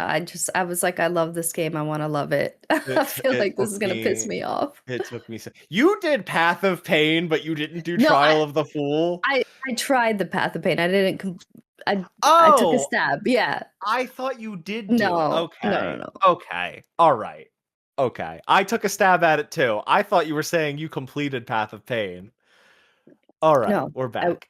no. I didn't. I'm not that great. I Yeah, didn't I do was the gonna say pantheons. I if you didn't do did that, but you didn't do Trial of the Fool, I was gonna be like, Delilah, I don't understand you Yeah. anymore. No.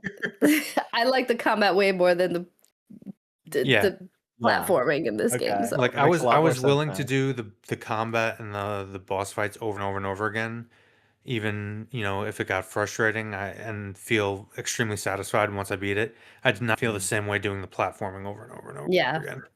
Well, Trial of the Fool was a nightmare, so stay away if you don't want to Yeah. like do that at least. Did you guys do the Grim Troop quest line? Hmm. No, I did not do this, but I'm familiar. It's basically another cult, and they ask you to go get the red flame.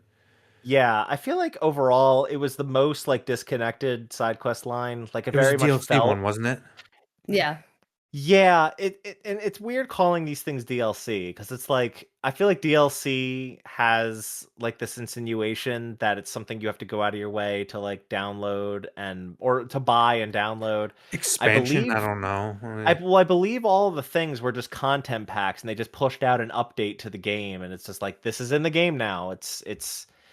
It's not something you have to go out like especially because if you buy any version of Hollow Knight, like you just download Hollow Knight and all of this stuff is just built into the game now. So it's like Sure. I guess they're just like free updates that like put more content in the game. So but this one is the one that feels most like it's or I guess this and the Godmaster stuff feels the most like it's DLC because it just feels very disconnected and different from the rest of the game. Yeah. Even Um the color palette's different, which I think is cool yeah. aesthetically. Yeah, I mean, it was a cool quest line. It just felt very disconnected from everything. And Hmm. honestly, it kind of ended abruptly, I felt. Well, Delilah, what conclusion did you do for it? Um.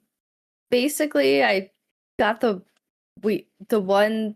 I didn't fight his last version, Okay. so I didn't join him. Basically, You went and banished the troop. yes, I banished the troop. Okay. Yeah. Yeah, I thought I was gonna have to do that, but I was able to beat Nightmare King Grim and that was a really cool fight, and I'm glad I did it. But it did end very abruptly. Yeah, like it just upgrades the Grim Child, and all his 10 is gone now. So it Yeah, I was think I very liked the idea of the other charm that I wound up getting. I forget what it was called. yeah. Um, I don't remember what that was either because I did look into it. but I think I found it more useful, so that's why I went with that outcome. Yeah. I can't remember what it's The called thing though. I was most nervous about was doing the banishment end before I had upgraded all of my fragile charms to unbreakable ones. Mm, So I spent like, I don't know, an hour grinding Geo to buy all those and yeah, upgrade them. And then I was able to beat Nightmare King Grim anyway. So it kind of worked nice. out. Um, but yeah, it was, cool It was stuff, cool cool design, content. cool boss fight. I like again that this game does the same thing that like FromSoft games does, where it's like Nightmare Grim has like like God of Red Flame, Moth Radiance orange and light, Pale King white, void Yeah. for the night. And I think there was even green with, I think it was moon. I don't know if you guys saw, like really deep under the Yeah. green I went place, there's like another god that I is yeah, like, I went to the Lake of and I got the Uncharm. I forget what that did though. But yeah. Oh, did you guys do the Mr. Mushroom quest? No, I did It's not. the I think I best might have like ending. started it. I think I might have started it, but never progressed it. Like I forgot about it. And that was pretty clever too. You had to equip the spore shroom charm, the whatever that charm is that makes you like whenever you get hit, you exude spores, Right. and like you have to equip that in order to understand what he's saying. Um, yeah, I Yeah. don't know. Very silly and very like a very funny conclusion, especially like when you see the ending cutscene after the credits Yeah. where he's like Right. zooming off into God knows where. He's Um, another profound one, yeah, that guy. I think there was a quote, I think he said, a meandered journey still has meaning. It's from the journey that you find purpose or something like that. And I was just like, man, this that's guy. deep. Yeah, it's so deep. Yeah. All right. Well, is there anything else I feel like I've talked a lot about the design, the combat, progression, exploration, all that stuff. Did you guys do like any other things? Like did you upgrade your nail to the max? Did you do that quest line? I did not do it to the max because you have to get the The Pale Ores. yeah, you have to go around and do like all those jumping puzzles to get the light things in order to get enough to pay the guy to do it, right? Or no, I might be thinking of No, that's Essence, I think. the dream Yeah. nail. Yeah. Yeah. Upgrading your nail, you need to get Pale Ore and Yes, like I was only able to upgrade it once, and I looked. I spent hours looking. Again, like I tried not to use guides or anything. yeah, no, Yeah. that's So fine. Delilah, did you Yeah. Hmm. which ending did you choose for So that? I didn't kill him. how the fuck did you Um, guys find all this shit without guides or anything? I needed a guide to find my last one. yeah, I need a guide to find like one or two, I Yeah. think. Yeah, but I But I found also most of them like myself. went crazy. I got all the grubs, Yeah, I me got too. all the charms, and Yeah, eventually we you didn't do even talk unlock. about Grub Daddy. Grub Daddy was just Oh making my it rain with god. Geo, man. Yeah. Well, Love Grub before Daddy. that, the nailsmith, I don't what did you do? Did you kill him or? So I didn't think there was another end to the quest. So yeah, I killed him. And Katie was like, "Oh my god, you just killed him." And I'm like, I didn't know I could Why do would you kill something him? else. He Because I asked thought for that's it. what you had to do. I didn't think there was another ending to it. He wanted me to kill him. He was like, "I don't have a purpose in life anymore. Just end my life now." I was like, "All right, man, fine." So I did. He wanted to feel the Oh, power actually, of the that kind nail of that like he upgraded. Yeah. Oh, true. That's right. It that kind wasn't of so like much he purpose. He wanted to feel the power. Yeah. that actually kind What, of fit Jason? like choosing to kill him fits thematically kind of with the game. Then, if that's the context, yeah, I It didn't Yeah, know but that it's does. was the also, context. but if I knew that I didn't have to, I wouldn't have. So the Oh, cute I thing say is if okay. you don't and you go to Master Shio's dojo, who's the guy, the one of Yeah, the one of the the nail three guys masters. that paints, the painter one, Yeah. he you see the nail master laying down while Shio's painting him and kind of like Titanic. Like they have, That's I so get, I cute. don't know if it's like a romance, but I was I like, must Hey, paint you. by the way, it's June. Happy Pride, everybody. yeah, it did feel like they had a romance. Oh, I want you to if draw me what like you're one of your saying French is girls. if what you're saying is true, yeah, absolutely. Yeah, That is a romance right there. Like I yeah, You said, you happy Pride, mentioned everybody. you mentioned the grubs. That was something I actually did keep track of throughout the game. I didn't end up getting them all, but I got. I'm pretty sure based on the background close. That was something that I was like. I Did had my eye you out and my ear open for the because they make the little screaming noises even when you can't see them. yeah. did you find and kill the collector? No, I did not. I did not finish it, but Okay. I Well, the got a fucking shit ton of grubs. Yeah, if you find and pretty kill the ridiculous. collector, who if I remember was in Deep Nest, I think. Anyway, Um, killing the collector gives you marks all the grubs on your map. so you can go and find and clean them up pretty easily. No, Yeah. then I did not. It Wait was a a minute. cool Is he a quest. vendor? No, No. the collector is the person that kidnapped all the grubs and put them into jars everywhere. Okay, then So no. when I you don't. I kill don't him, believe you I save a killed bunch that. of grubs and you get the ability to see where the rest of the grubs are on the map. Yeah, no, then definitely not. Okay. I thought Okay. he was maybe that vendor because there's that vendor in Hallownest No, that's that you sell like relics to. I thought maybe you were talking oh about no, him and there's an option to that's kill the him. one. He's in City of Tears. I forget his Or City of name. Tears, sorry, Yeah. not yeah. Yeah, I forget his name, but no, he's cool. He gave me money, big money. Yeah, you sell all like Um the relics and shit to him, yeah. yeah. Um no, the collector was a bad guy that was capturing the grubs, and killing him lets you save the rest of the grubs. Except when you save them, the grub father just eats them. What? You didn't go Like, back? no, if you go back, if no, he doesn't do that. They're all there. They're all like, Okay, turn on your game right now and go back. you got to be fucking kidding me. You're not telling me this. Again, I it will. fits in thematically even though it's terrible. He eats them. Now, apparently they're happy in his belly. Like you hear them like they're still in his belly while he's all fat. And apparently it's some kind of like it's some kind of evolution. I don't know. There's like it's supposed to be good, but I was upset about it because I went through all this hard work and then he's just gonna eat them. But apparently they're happy to do it. So Well, yeah. maybe it's like an alien What situation. the hell? Are They're gonna you burst kidding out of his me? chest. Mark. I'm looking at a picture of him right now. What the fuck? So fat. I don't know if Katie knows about this either. Oh my god. You gotta just turn on the game while she's there and go back to the it. grub. I'm not doing it right now, but I am doing it right after we're done recording. This I is am hilarious. checking this.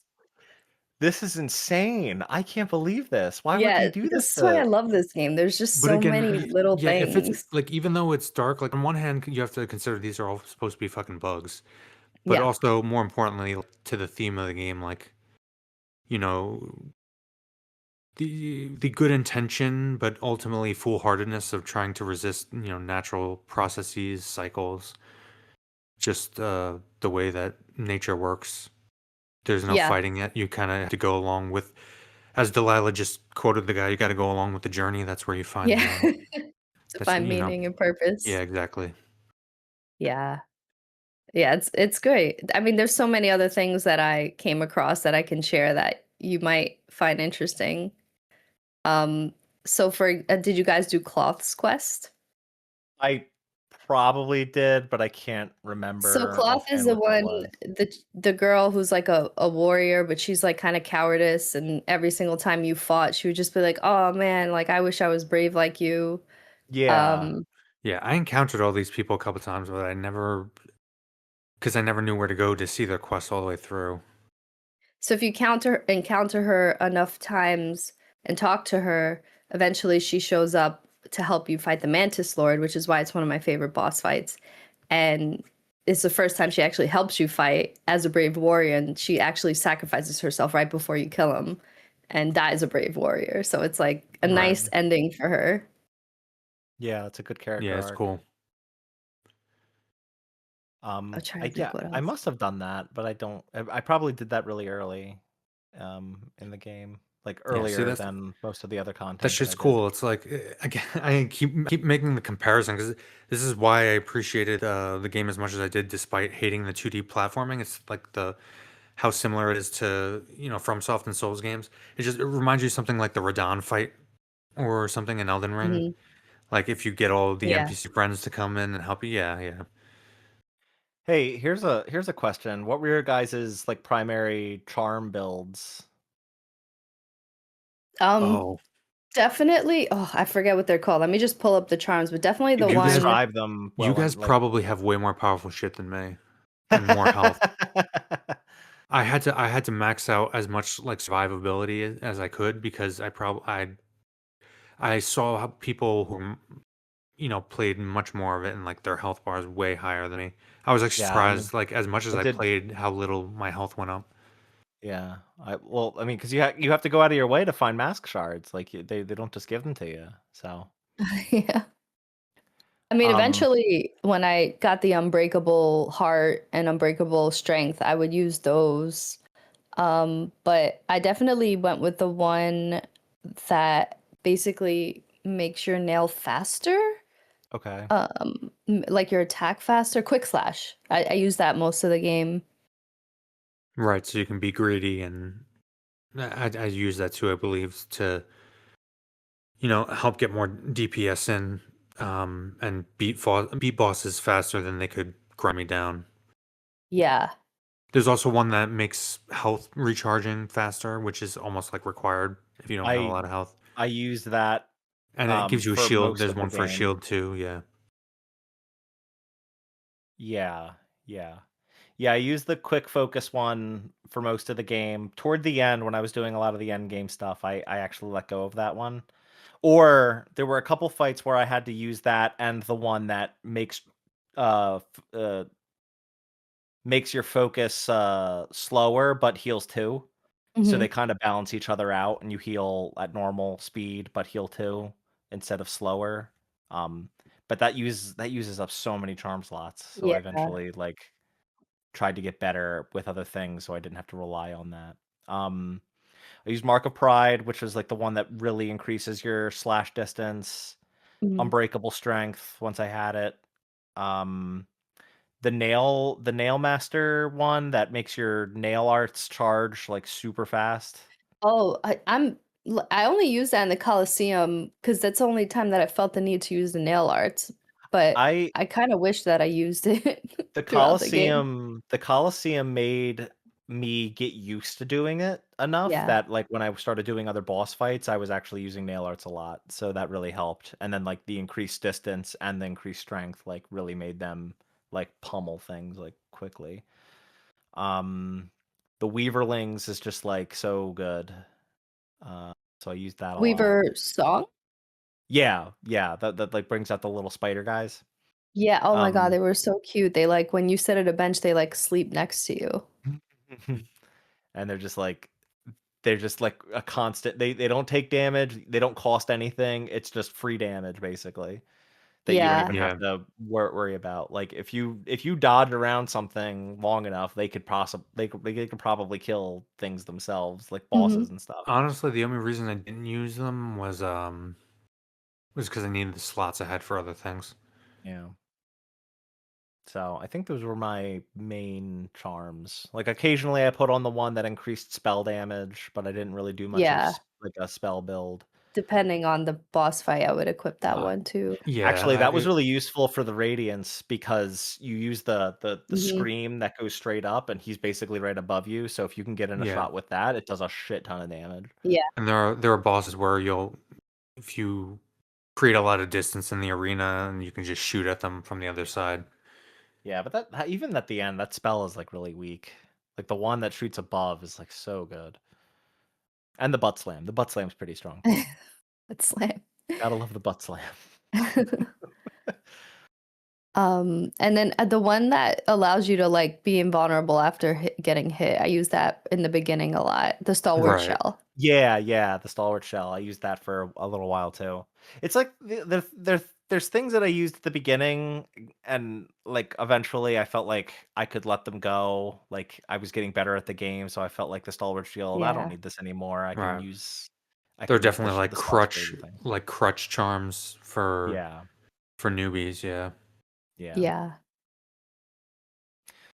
But all Yeah, right, those well, are the ones that I use okay, mostly.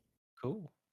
People got Well, mad at me. I think there was like a short I did, and people were like, "Ew, why do you have the Dream Shield on?" I'm like, "I was experimenting. Oh What my the fuck?" god, oh yeah, you had I did. snobs in your chat. You had Hollow In the Knight comments, snobs. Hey, yeah. to There was be like two fair, people, but even when I was looking at some stuff like about charms and whatnot, like good charm combos and stuff, yeah, I did see a lot of people talking shit on the Dream Shield, and like honestly, I get it. It's kind of a bad charm. I get it too, but like, how am I gonna know it's bad unless I No, try right? it? You were experimenting. You weren't just looking online for like, yeah, what's the how can I break this game without even trying yourself, you know? Yeah. So I Yeah, get because it. I didn't want to like Jason, I didn't want to look online to find like the best builds or whatever. So I Oh, just Right. kind of like experimented. Grub Song, that was also like a mainstay in my kit. The Which one one was that that again? when you take you gain soul when you take damage. Oh yeah, Yes, I use I that use too. that. Because I was so often such a reckless player that like, I would take damage, and it's like, okay, well, I need to heal, Yeah, that was so important for survival. Yeah. I had that one on all the time. There was a point where I was just letting myself just like walk into enemies and stuff. So I had Grub Song, Thorns of Agony, and the Defender's Crest, which just makes you really stinky. So basically I'd let myself get hit by an enemy, and I would kind of damage them with the Thorns of Agony and continue to damage them with my stinkiness Yeah. and get soul back so I could heal if I wanted to. There was also that the other one, the other grub one that lets you when you're at full health lets you shoot a beam. I used that for a while too, Oh but yeah. I kept taking damage, so I was like, well, this is kind of useless. Yeah. That stinky one was really good against one more challenging boss fight. I forget which one it is, but uh he's the one that like reaches out to you after he dies, right before he dies. My God, he was infected. Oh, I can't. Was it the infected vessel? Yeah, the infected vessel. Okay.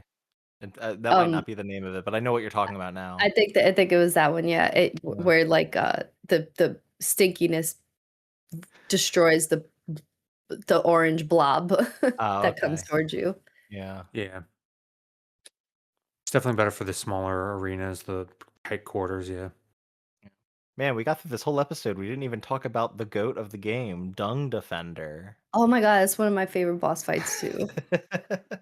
They I love him. there was also the dream version, the white I think is the white defender. That was a Yeah. pretty tough fight. I did that.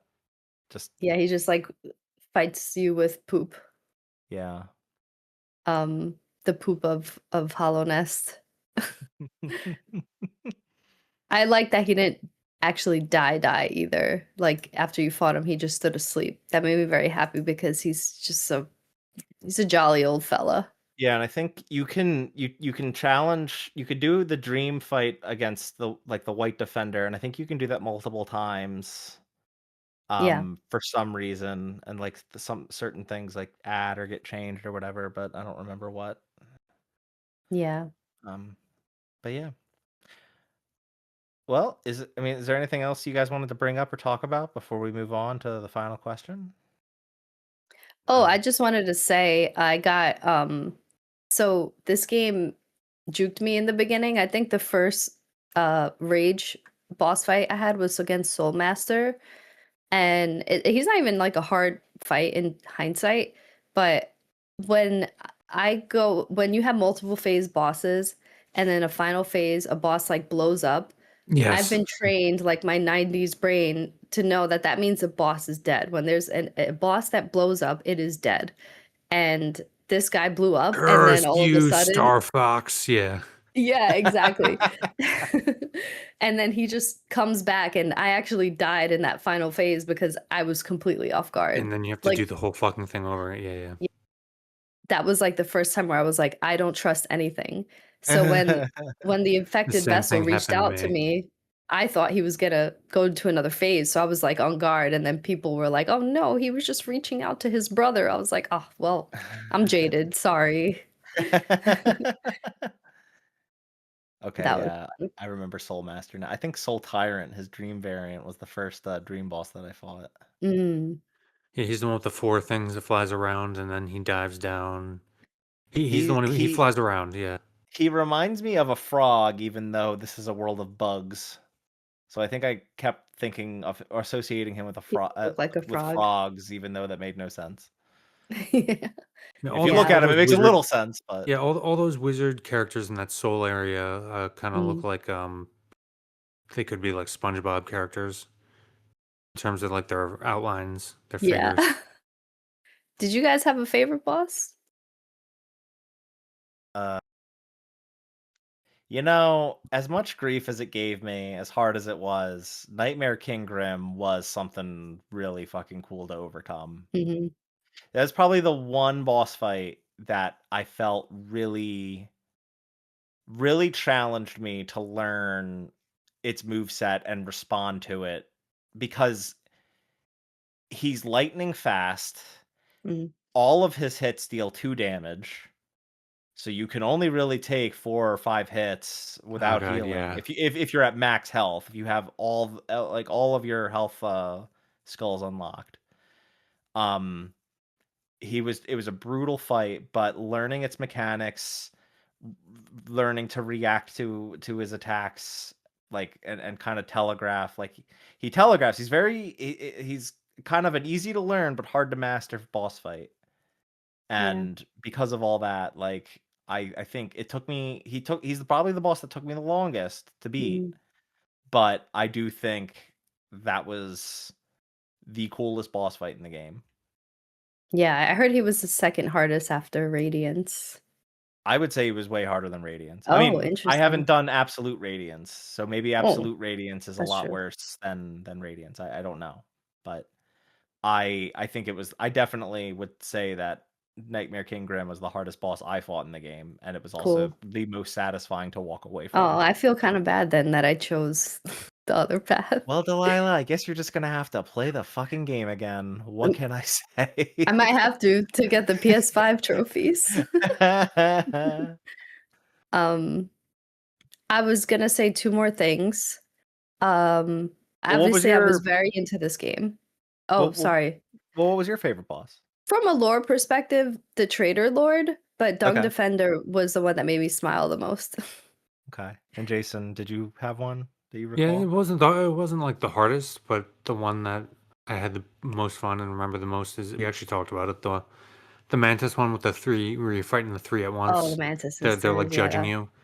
Just because like the situation as we already discussed is cool where it's like warrior culture and they're testing you and afterward when you beat it, like they're all chill with you. But also it was just a fun fight, in my Yeah, it opinion. was fun. Even though it's not like the most difficult thing in the world, but it's mechanically fun and satisfying just learning how to weave between all of them while poking at them and doing DPS all the while. Yeah. Yeah, it's like a dance. I'd also throw in Hornet. I think the Hornet fights were excellent and Yeah. probably some of the most like narratively intense ones Mhm. once you kind of understand who Hornet is and why she's fighting you and stuff like that. Yeah. So go ahead, Delilah. I didn't want me to cut you off, but I wanted No, to make no, sure I wasn't the only one that answered that question. I wanted to hear Jason's too. Mm. Um, the item descriptions for the associated vendor for the items that the vendor was selling were written as if the vendor wrote it, which I thought was Mhm. brilliant. Does that make sense? I don't know if Yeah, Yeah. I explained that well. yeah. So I was like, again, this game doesn't spare any details, and that's why I love it so much, even though I was frustrated with like a lot of the parkour stuff. Um, and then I just like love how like and I think this is why I was so connected to like the lore is that you don't even need to understand the whole moth situation and stuff to like understand like what's happening to the bugs because like once you go into City of Tears and you see all these like high status hoity-toity bugs and they drop like all this geo in the capital of Hallownest, I was like, man, I'm in a place that sucks. You know, like like I wouldn't hang out with these guys, although I did farm them for geo sometimes. Um and like just seeing like the different like status of the society of Hallownest was just really cool. It's Yeah, there's definitely a lot of communication and world building done not non-verbally all through design and yeah, it does they do a great job of conveying a lot of information simply through the art design of the areas that you're moving through and the characters that you're interacting with. you do also, and just bringing up the hoity-toity bugs because there's like 3 of them. It is pretty crazy. If you look in your journal, Mhm. the amount of enemy variety in this game Mhm. is insane. Yeah. Like, not bosses aside, just the amount of enemy variety. All there's so many enemies. There's unique enemies per area, and they all do different things. Yeah. And like I completed the hunter's journal just because I didn't have that much left by the time I was done with the game, and like there were still things that I missed, and I was already at like 154 enemies out of like the 158 Mm, that actually have journal entries that actually count toward completion. There's even more than that that don't count toward completion that were just like, I think Zote, if you keep fighting Zote the Mighty in like the Dream Realm, like the more fights you do with him, he suddenly has more underlings that he summons. And mhm. I didn't go back and do that fight more than once. I just didn't want to. Yeah.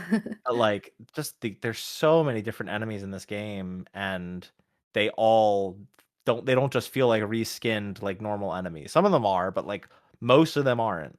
They Right. all have unique movement patterns and attacks and personalities and looks and whatever. Like, it's just Right. Everything. crazy how much variety there is in this game.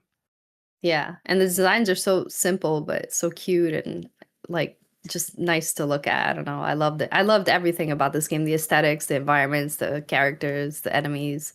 I was so glad there was a bestiary, like, I don't know, it was great. Yeah, and like, Yeah. you can unlock even more flavor texts like by killing multiples of the same ones. Mhm, Like it's kind of like the Jason might know this. I don't know if you've played Final Fantasy 12, Delilah, but like the mhm. bestiary in Final Fantasy 12, the journal in Final Fantasy 12, like killing a certain amount of enemies unlocks more flavor text in your journal that like it'll maybe have a quote or a paragraph written by someone in universe about that enemy, and like it just adds so much to the world building.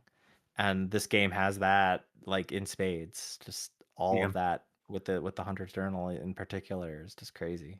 I'll Yeah, and I say it again. A lot of material ripe for television, hand animated television show, or you know, movie, whatever.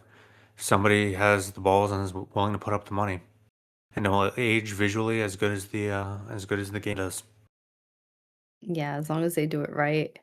Hand drawn, yeah, Um But we did just get an Among Us show. That's basically the same, right? yeah, It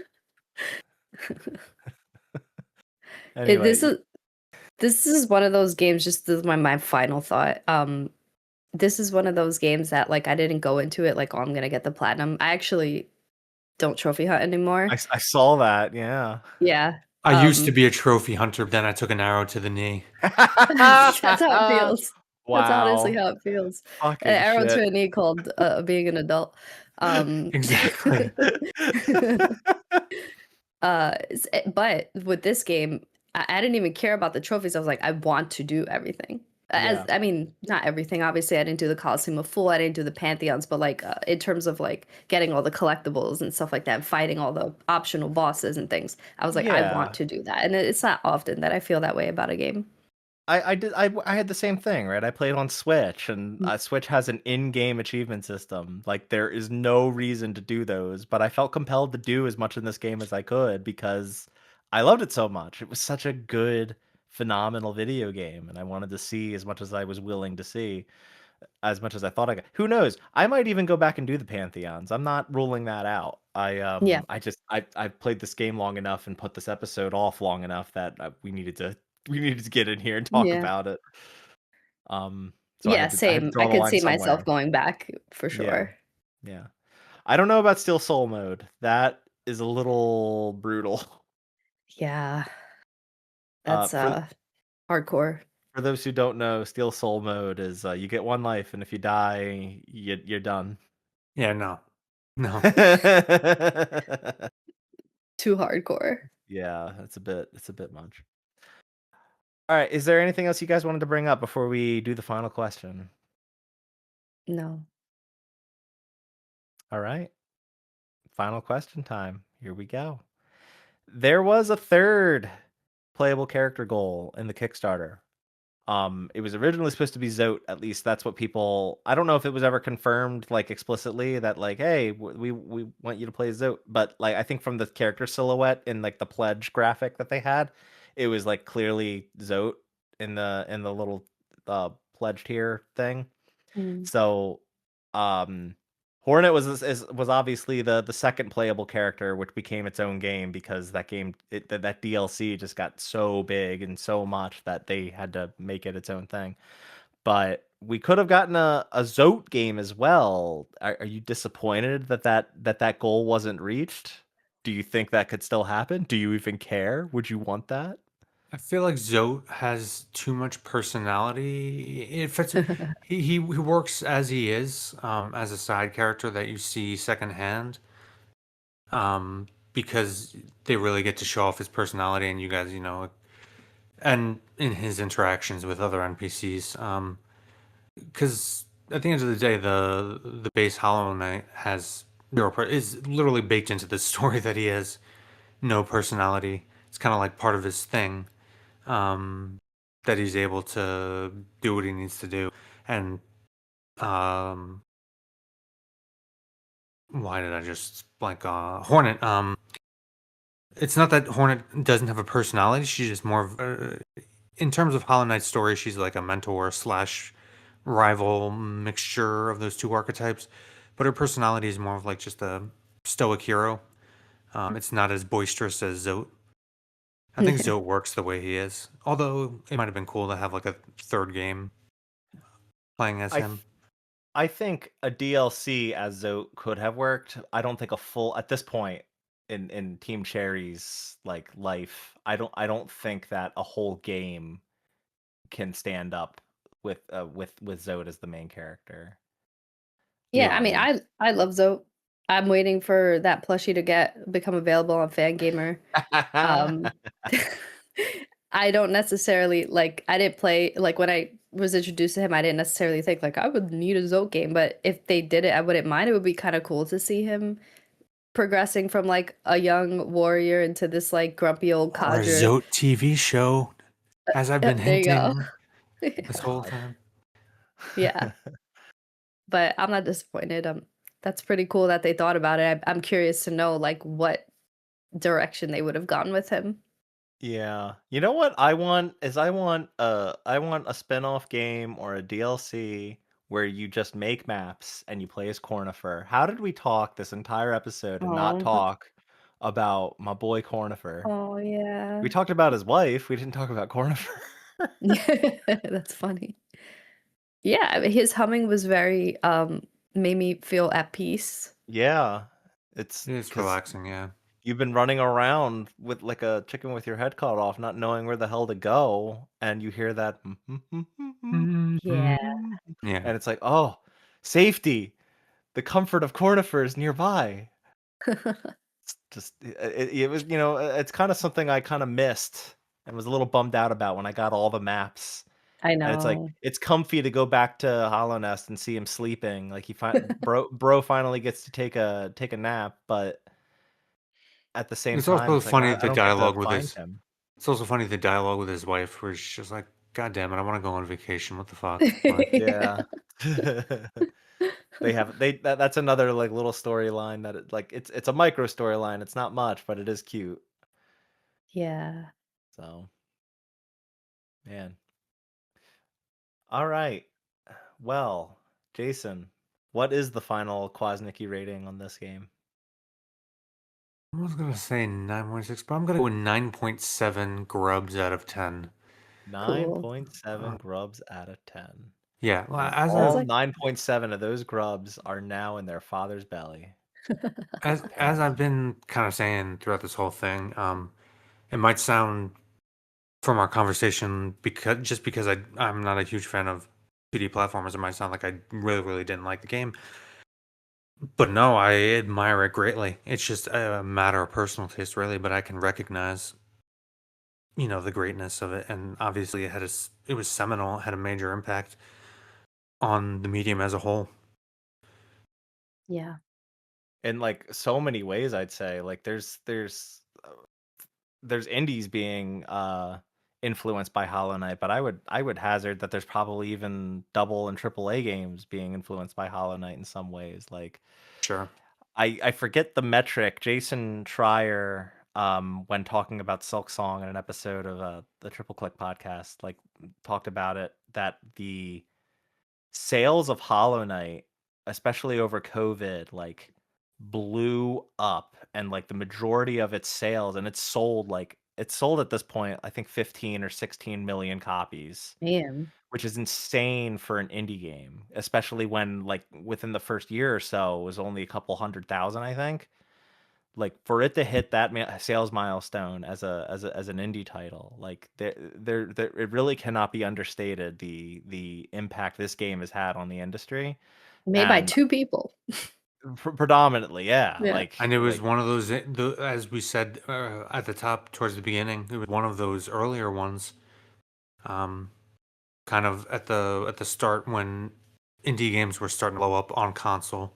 yeah, Um, I'd say it was like part of I guess maybe the second indie boom, maybe third if you want to talk about like really early indie games on like Newgrounds, and then if you want to talk about like summer of arcade indie games when Xbox was they were doing cool things. they were really like supplementing because early on in that generation there wasn't a whole lot Yeah, going but that on was a in but AAA. Summer of Arcade was a really big thing. A lot of big indies came out with the advent of that. Oh, Like I'm just saying generally, like especially on PS4, there weren't like a whole lot of Sony well, exclusives up front. Those came later. Summer of Arcade was even before PS4. That was during the No, I 360 know. PS3 I'm era. just saying in the beginning of the PS4, Xbox One era, like it took a little while for AAA to spin up. So there was very much a supplement of indie titles during that time Well, period. that was mostly relying on third parties because that was in 2013. So we went a few years, and like it's not to say indies weren't coming out then, but like they weren't blowing up to the extent that when the Switch, like another thing that cannot be understated is how much the Switch did for indies. Like Yes, that too. The Vita was it was an indie machine, and a lot of people loved it for that, but the Vita was not popular. Right, It did not sell very well. It did not sell very much. The Switch did. Like right. sold bonkers good. So for And as you said, so all there many really was, in the same way that like there wasn't a lot. I mean, it was even worse for Switch. All they had really was Zelda Breath of the Wild yeah, I mean, for a while. the 1-2 Switch stands out there would say otherwise, but I'm just kidding. It really was Yeah, Zelda for a while. um, I mean, it also changed quite a bit when like Nintendo started saying like looking at the Wii U library and their exclusives they pushed out on that and said, "We need to put these on a console that's sold." So yeah, Mario Kart 8 or came forward, and like once that started happening, like the Nintendo first party became had a bigger spotlight. But yeah, Hollow Knight coming out a year after the Switch had come out, and Breath of the Wild being the main draw to the system at the time. Yeah, it was definitely a perfect storm for this game. But just the popularity of this game, the design just masterclass that it brings forward. It really is a special game, and I'm really glad we played it. Yes. yeah. Me too. So 9.7, I'll take it. It's one of the That higher poor ones. that poor point .3 of a grub just cut off somewhere.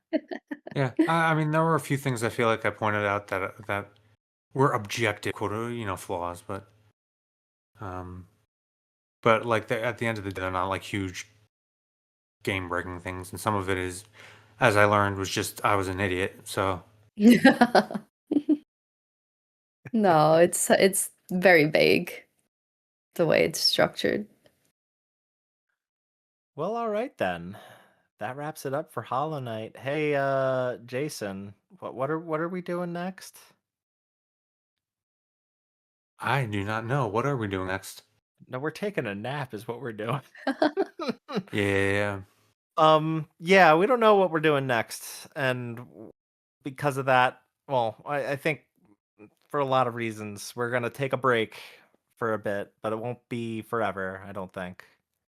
So if you listen to the end of this episode looking for what to play next, figure that out. Go find something. I'm reap playing the spoils will return. in Avengers Endgame. Um, yeah, no, find something to play.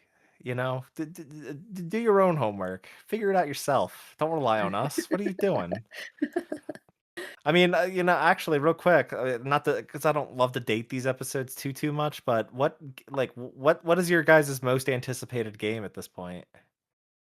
GTA 6. Oh, come on, give me a more interesting answer than that, Delilah. Jeez. It's true though. No, I'm I very believe much it. so looking forward to it. If I had to give you a second game, it'd probably be between Control and Phantom Blade Zero. Oh, okay. Also Wolverine. Yeah, Okay. well, Okay. Control. I'm with you on Control. Also Silent Hill Townfall. There's a lot of games. Yeah, Oh, there's Silent a lot Hill of stuff. Townfall. Ugh. I mean, Really? we Go we ahead. have we have no idea when it's coming, but my most anticipated game would be Alien Isolation 2, probably. Next, actually, no. Yeah, Oh, I thought probably you were that. talking about for this year. Well, yeah, I mean, yeah, I guess a game that you know is coming this year. Like, what's you guys' Yeah, most then anticipated? it would be Control and Wolverine. Oh, I'm Wolverine, surprised you're excited about Wolverine because dude. I mean, I grew up with the X-Men cartoon, and Logan's probably my favorite Marvel well, character. it's because you also love Spider-Man, but you didn't love the Insomniac Spider-Man games. Well, I wouldn't say I love Spider-Man, but I do enjoy Spider-Man. I grew up with the Sam Raimi trilogy, and I love the Sam Raimi trilogy. Um, Sam Raimi trilogy. I'm I'm I'm cautiously optimistic about the Wolverine game. Okay. It will really come down to will the combat get repetitive like I felt it did in Spider-Man, Okay. especially because this is also more linear. So that's one thing I'm hopeful for. And it's also Wolverine, Logan, and they're also actually going all out with the gore and the violence and the visceral nature of it. So we'll see. Yeah. I did think it was really funny in the gameplay they showed at the state of play that like as soon as he kills a dude and then starts like running, all of the blood just like fades Yeah. off of him.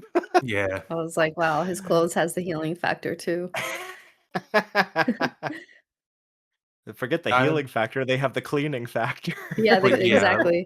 like X-Men is my favorite Marvel thing.